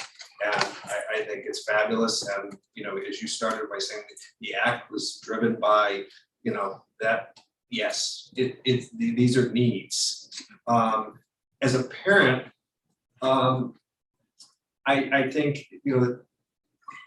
my youngest kind of broke off I'm gonna take all AP classes and took woodworking and actually took it on her own outside of this and did other things. And my question is, how do we get other students to get out of that rut of I need 6 AP classes into a more balanced curriculum that prepares them in different ways, because I really believe that the needs here are great. So that's a curriculum question, because we have requirements, and requirements in some ways drive what people do. So I'd like to hear that. I'm going to throw my second question at you because I'll forget it. My second one was yesterday. Was it yesterday? Tuesday. We met with the environmental club and we were talking about energy. And there was an energy vendor there who was talking about a portable solar panel that students can build, et cetera. So just as you've kind of got the industries that you've talked about, or the I don't know, industries, the areas, with healthcare being a big area, green energy is an area that I would think there's going to be a future. And how do we expand and bring that into opportunities for our students? Because that's, the jobs that our students that are in school today are different than the jobs certainly when I was there, and certainly than the ones 5 years ago. So it's a moving target. So my two questions related: is there opportunities in the green energy? But the bigger one is, how do we get students to know about it and want to pursue this, because it's so meaningful? Yes, I can answer both those questions. To address your first question about,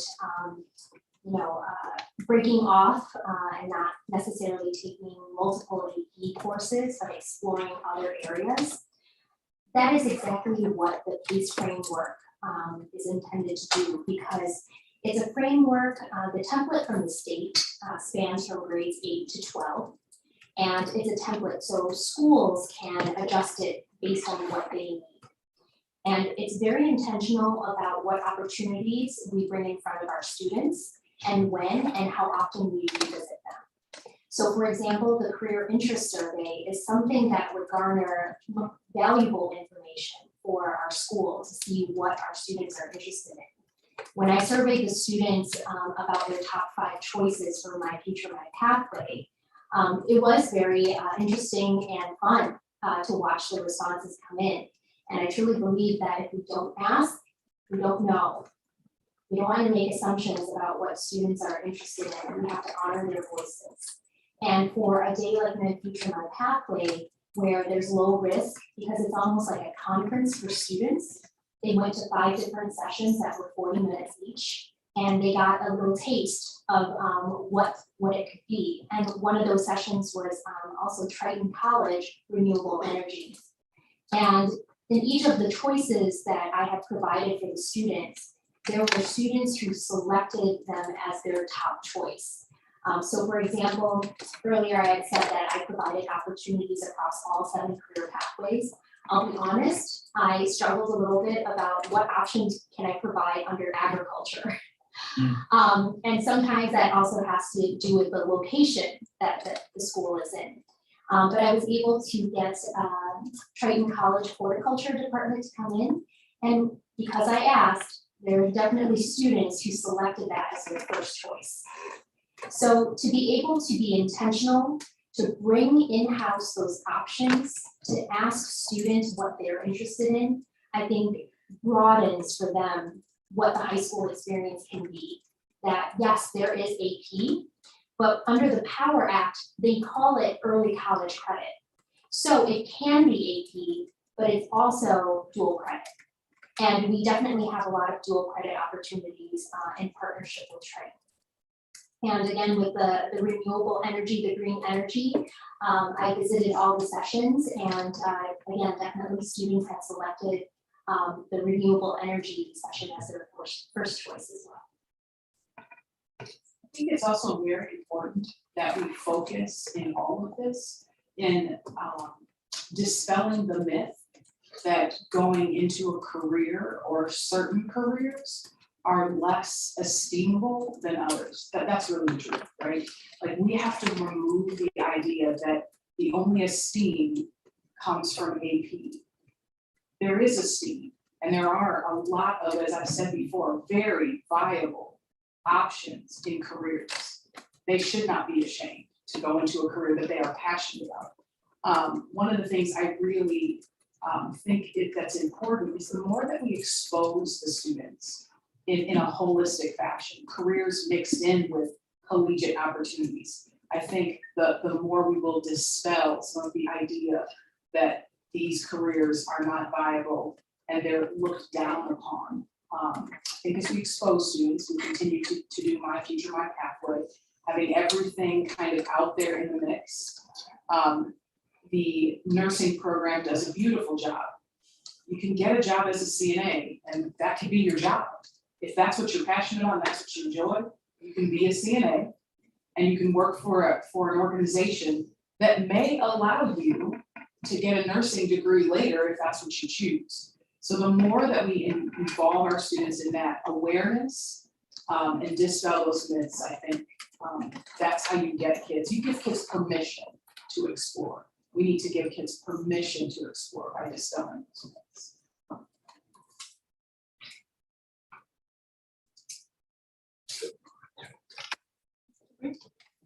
Yeah, once again, thank you, great presentation, and Dr. Renzo. Thank you for, I asked you guys several times, I know you were probably me asking this question about other options, so I'm glad you guys have this presentation, and it's very informative. To see they're already kind of planning different options for kids, it's great. I guess my first question is under the Power Act, is it geared towards more collegiate driven jobs? We mentioned several that are tied to college credit, so on and so forth. So I know cosmetology not necessarily that, but is it always going to be geared towards jobs that require college credit? No, under the Power Act, the specific term for the pathway endorsements is college and career pathways. Okay. So under the 7 different career pathways, there's many different options. Okay, so what kind of got me sparked in this discussion before, and when I ran the campaign was discussion of trades, so it was a nice question, right? I did. So it is out of curiosity, I see plumbing here under Triton. I'm not sure if that's a plumbing course or if that's actually a pathway. So the top 3 trades I think of is mechanical, which is HVAC, plumbing, electrician, which are very viable careers, especially when you see new local with ones that have own these companies and do very well themselves. Right, well, business not assume, but I see the trucks everywhere, they're working, right? So I'd like to learn more about, is that something discussing that we're working maybe with some local partners that might want to come and recruit or work with kids and expose them to? When you talk about exposure, if you don't really know what the job entails, what they pay you, so on and so forth, not interested. So as we're talking about dispelling with a certain level of esteem for a job, or go to college or not, I'd like to learn more about that. Yes, absolutely. And I think we're off to a great start because under the Science and Applied Tech division, we have several programs of study that fit under what you have named, with manufacturing, trades, engineering as well. And some of them are a little bit more built out where there's dual credit opportunities. And in order to reach that college and career pathway, one of the things that we focused on our curriculum teams this year and will continue into next year is those team-based challenges. And a requirement of a team-based challenge is to have a mentor. And a mentor cannot be your classroom teacher. It has to be someone in the profession. And they would work with our students on a sustained period of time to solve a problem, to work on a project.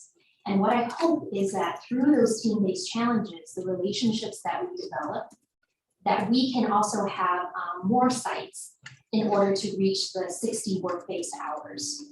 In the past, we've discussed some former strategies of reaching out and forming relationships with manufacturing and the trades. And I know sometimes there's a worry about, for example, students who are under the age of 18 on the shop floor. There's a lot of movement in the state in order to make sure that the employers, insurance companies understand that it is a viable option.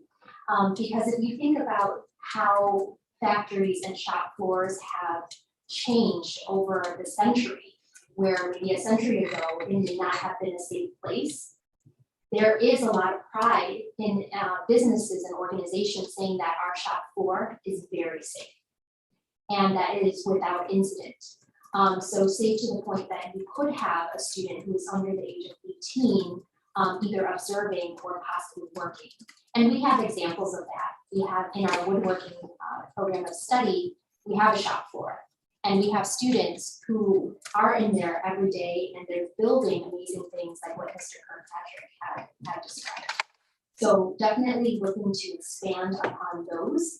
And a specific strategy is identifying a mentor for those team-based challenges and then using that as a springboard into those 60 work-based hours. So you say mentor, are you meaning like a master electrician from some electrician company, and they will mentor certain students as an apprentice? Yes, they would come on site and they would oversee and guide our students as they're going through those team-based challenges. So in order to qualify for that pathway and to show evidence to ISB, we would have to have 2 across the program of study. So it doesn't have to be within one course, but a sequence of courses. And again, that's doing outreach to see who, in terms of a professional, would be willing to work with us and with our students.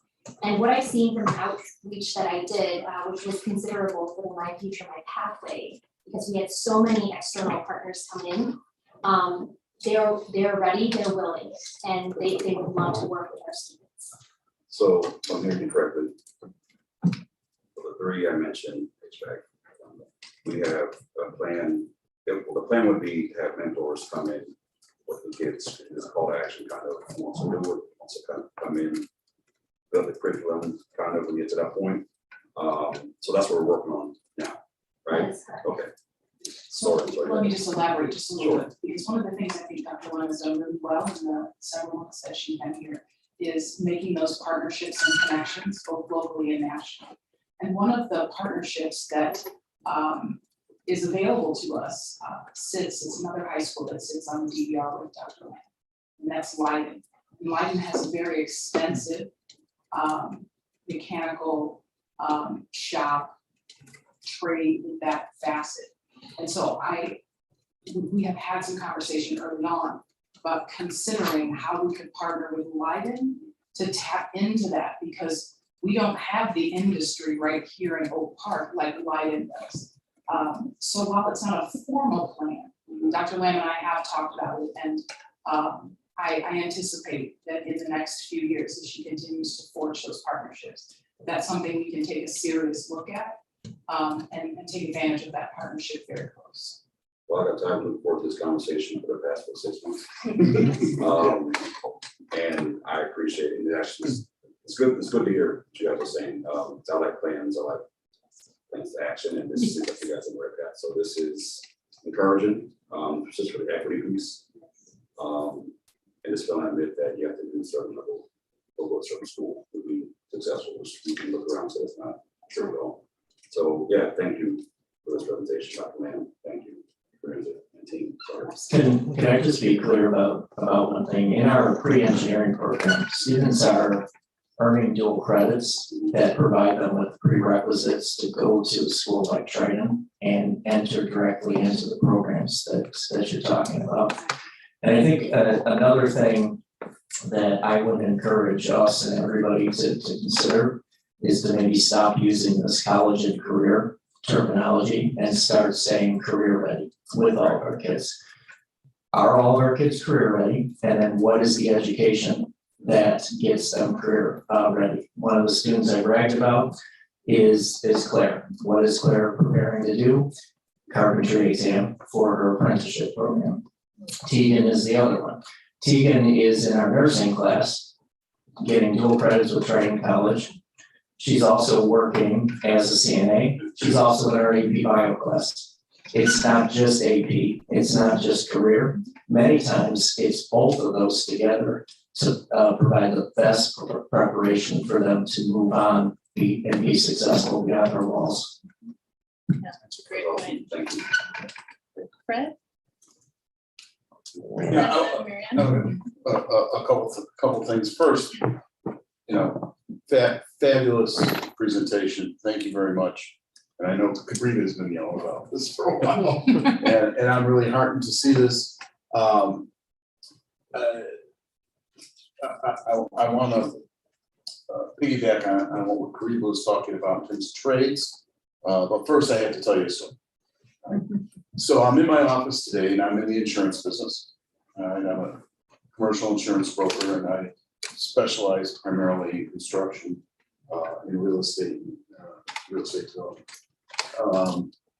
And the owner of the agency comes up to me and tells me, well, I'm looking for somebody to work part-time, 15 to 20 hours a week to do some inputting, computer inputting of customers.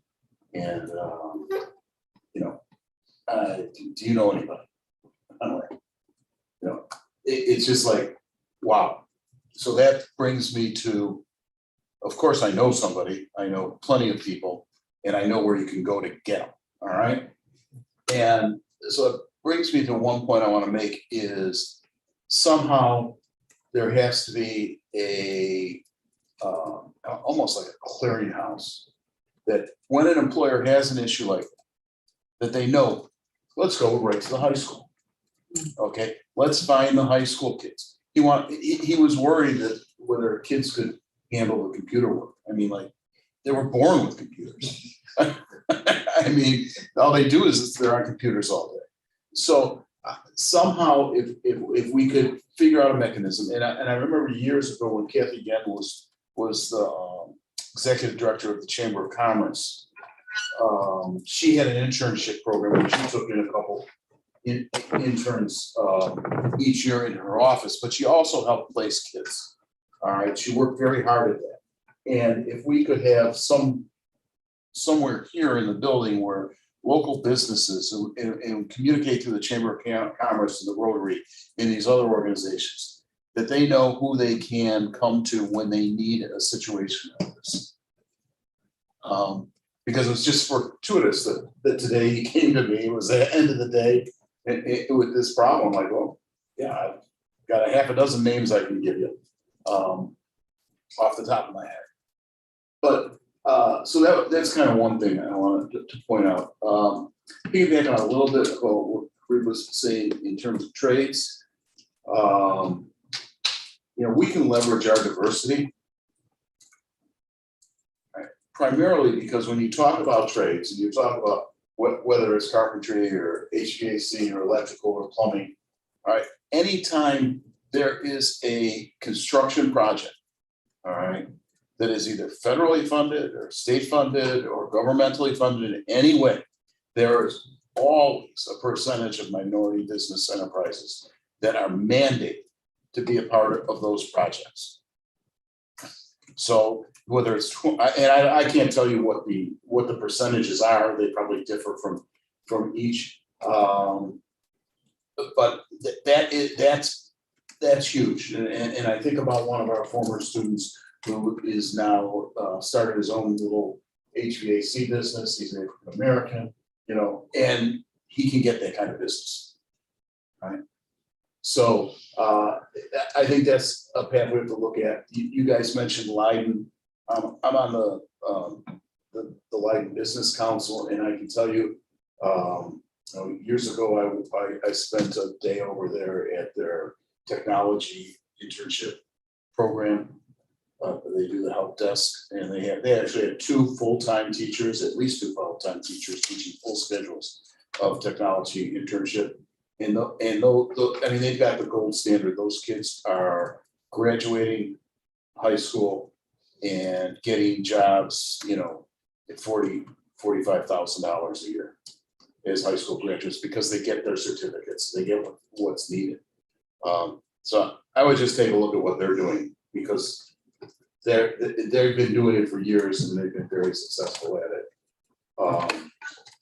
The other really interested area that I have is education, and I think you know, a few years ago we came together with Concordia University with this program, and I think that its value can be very valuable to us in terms of growing our own.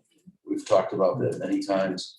You know, we know what the teachers market is, especially trying to hire minority teachers and educators. And you know, frankly, if I were a teacher in this building, I would be encouraging every kid to go into education.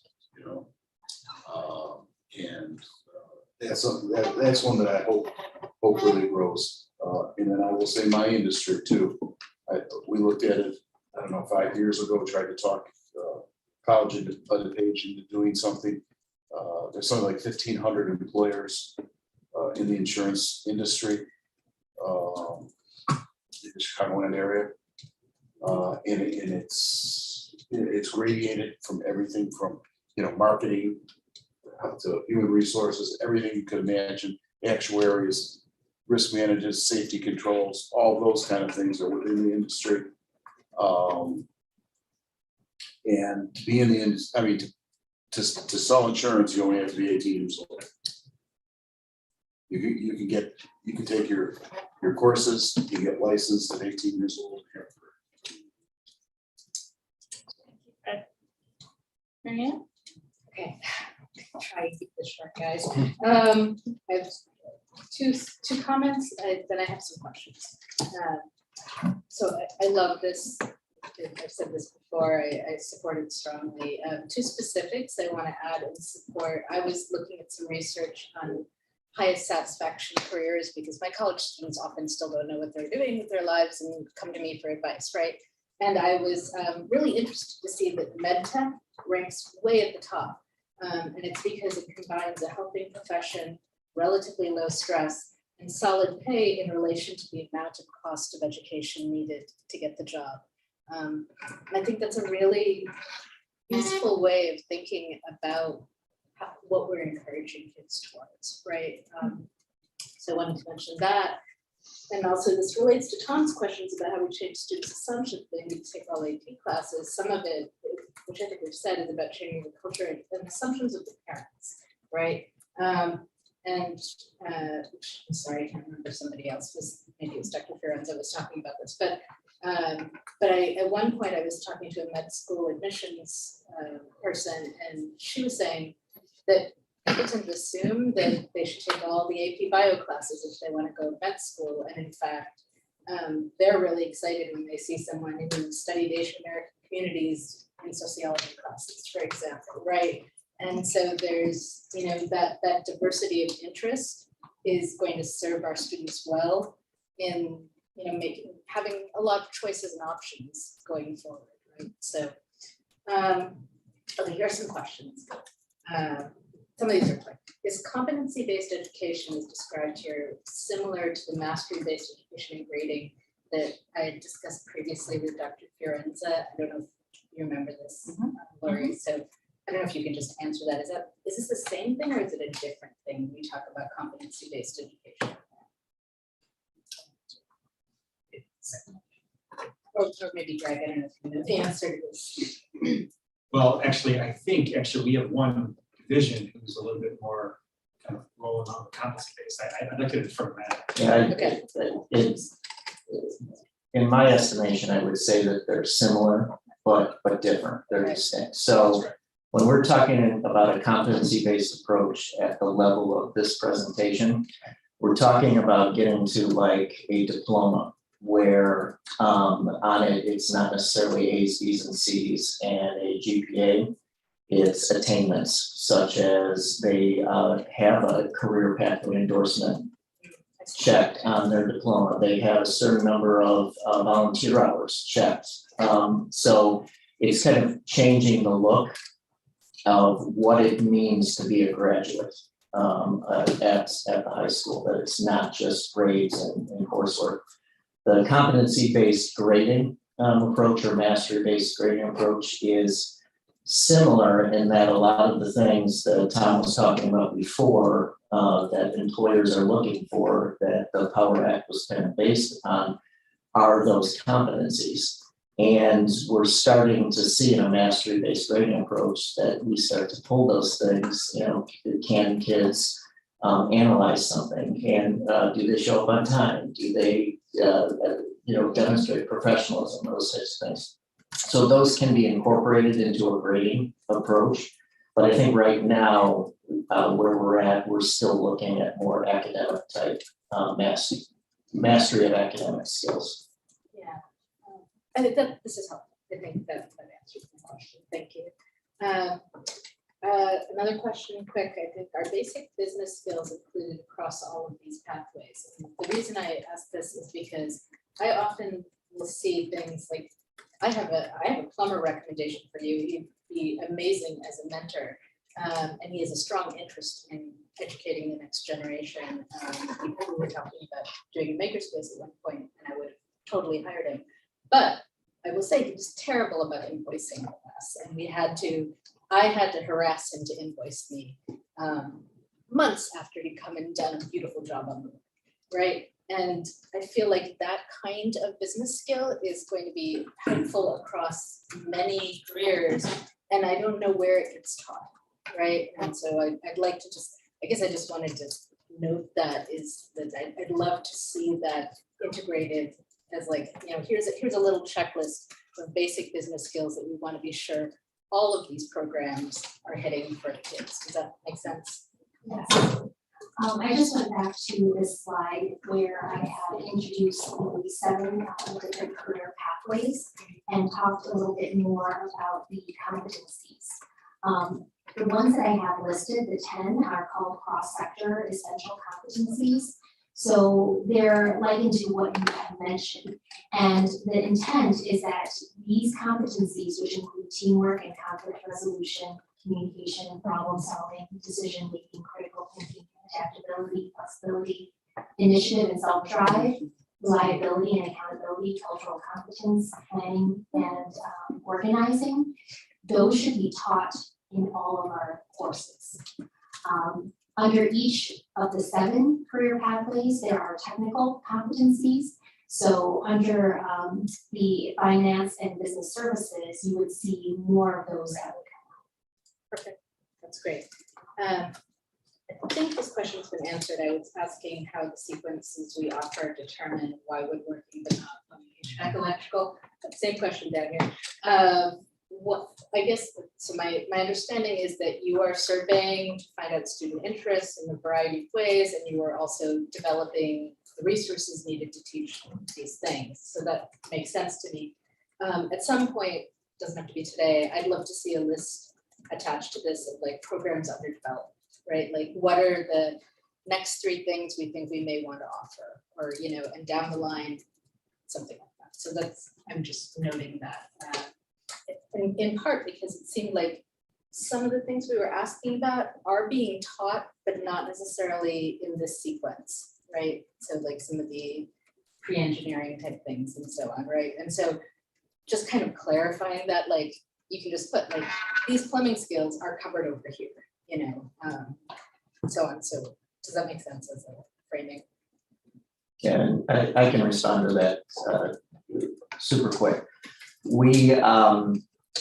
A lot of our programming is meant to set our students up to be able to directly enter into very specific programming, like you're saying. So our pre-engineering, we have a couple of foundational courses that the students earn dual credit in. Those are prerequisites to those very specific programs that we might not be able to have the funding or we might not be able to enroll enough students in a course to be able to justify the funding for. So what we do is we put our funding into the courses that provide the prerequisites, and then we allow the students a bridge into that specific programming and work with the community college.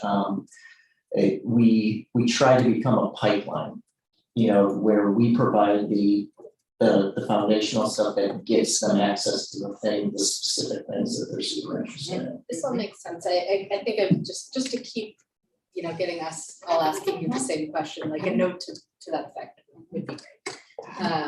With some of the specifics. I did have the same, I think Tom was one who was talking about green jobs. My question was about gardening, landscaping, and a horticulture sequence. And you did say that you were looking into that, so I just wanted to reinforce. I think that would be a really strong thing that we should add, given our other priorities regarding sustainability and environmental concerns. I'd love to see a pathway that prepares for working in those fields, also in green industries generally. And that kind of connects to my next question. So sometimes students develop stronger academic interests at a later stage, right? So I taught at the community college at one point, and there was, I would occasionally get a student who was suddenly, they'd made a leap and were now like really seeking more academic work. And in gardening, landscaping, horticulture, horticulture, you can go all the way to the doctoral level, right? So I guess I wonder, is there any framework within these for making students aware of, if at a later point they are interested in pursuing a more academic part of this career, right? Part of this field, what that would look like. I'd sort of like to see that for each of these. Does that make sense? I mean, or at least the ones that it's relevant to. So, you know what I mean? Yeah, I think that when we can provide a more efficient and robust career interest survey, for example, if a student ended up in the report having horticulture identified, within that career profile, I would love to see that here are the opportunities for growth. And here are the degree requirements or certification requirements to get to the entry level, but what is possible after that as well. That's great. And to be clear, I don't want to be implying that this is necessarily a progression. My family is all doctors, and I cannot tell you how many of them wish they had done their careers, right? So it's not like you're necessarily going to want to pick the highest appearing thing on the ladder. But just kind of knowing like this is the landscape in this field, right? Okay, and I have 3 final comments. One is for the baking contest.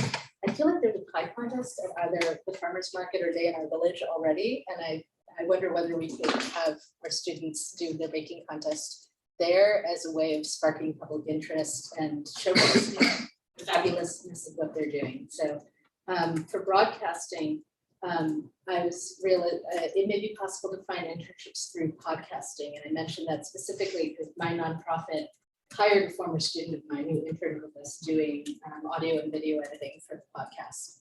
And there's a ton of people doing podcasts now. And it's a really well-paying career once you learn the technical skills. And the last question is about library work. I wonder whether library assistant could be folded into maybe the education piece here. And from my prior work in the library board, we were really struggling to find Black librarians specifically. There's a huge pipeline problem there. And so Black librarians are desperately sought after, highly competitive in the workforce. So, and again, like if we can train for, I think it would be a library assistant job, which doesn't require the master's degree, but once a student is in that position, if they have an ongoing interest, a lot of libraries have professional development funds, so they could learn. Great, thank you. Thank you, Marianne. Ralph, did you want to add anything? Thanks for the presentation. I love the memo. And And what I really appreciated the most about your presentation was you also indicated areas for more work and improvement.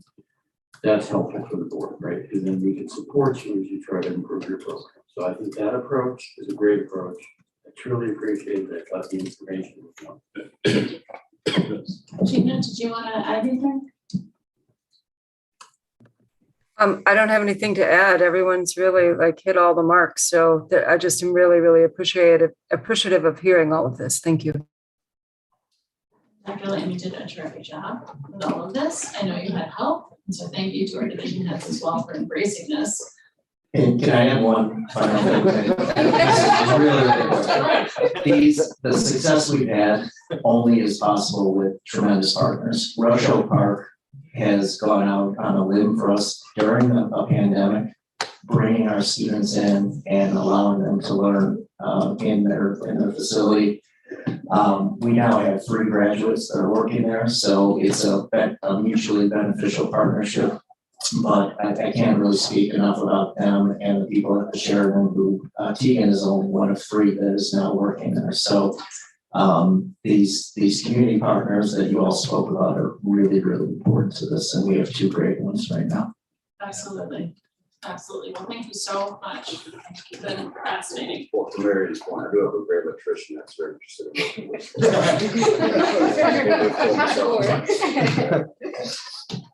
Thank you. Go for it.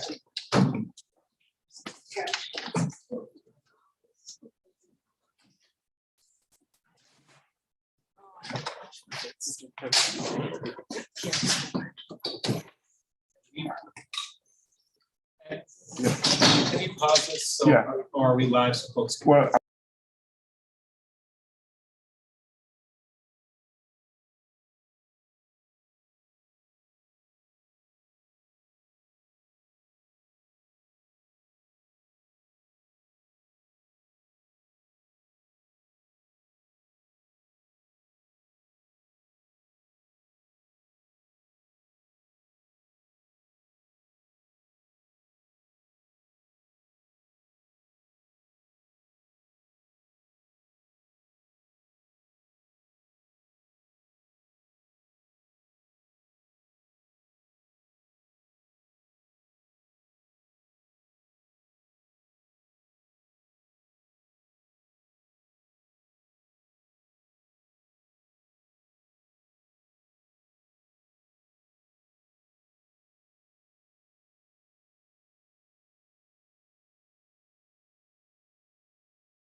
Okay, great.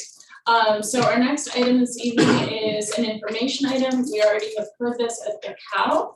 So it's the 10-year maintenance plan. There's information there for those who are curious.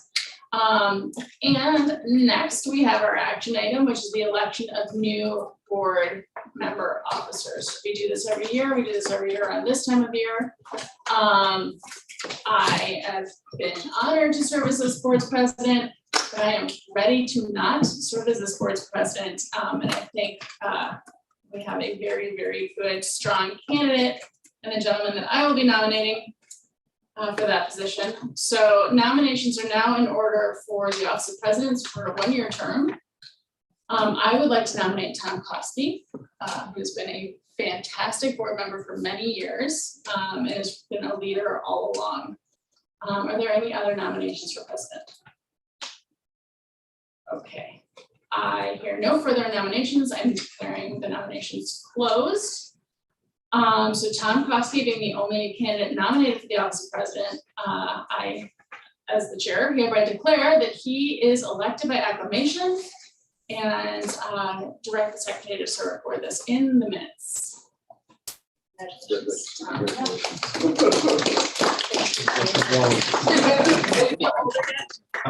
it a few days. Yeah. Okay, all right. I know. So now we have the office of vice president, and I declare that the nominations for vice president of the Board of Education are in order for, again, a one-year term. Do we have any nominations for vice president? I would like to nominate Ralph Martiri, please. Ralph Martiri is nominated. Any further nominations? Right, hearing none. Ralph Martiri being the only candidate nominated for the office of vice president, I hereby declare that Ralph is elected by acclamation and would ask the secretary to record that in minutes. Congratulations. All right, last office open is office of secretary. So I'd like to open the nominations for secretary of the Board of Education for a one-year term.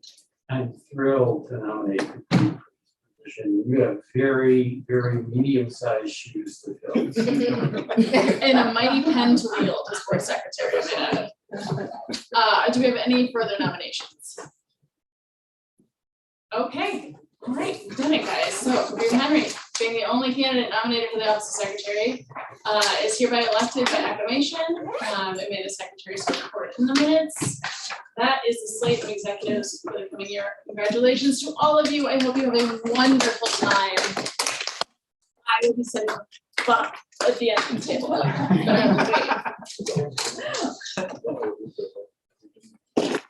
All right, I think that's it, guys. Motion to adjourn. Thank you for all the fun. All in favor? Any opposed? Have a great night. There are some great presidents. We have our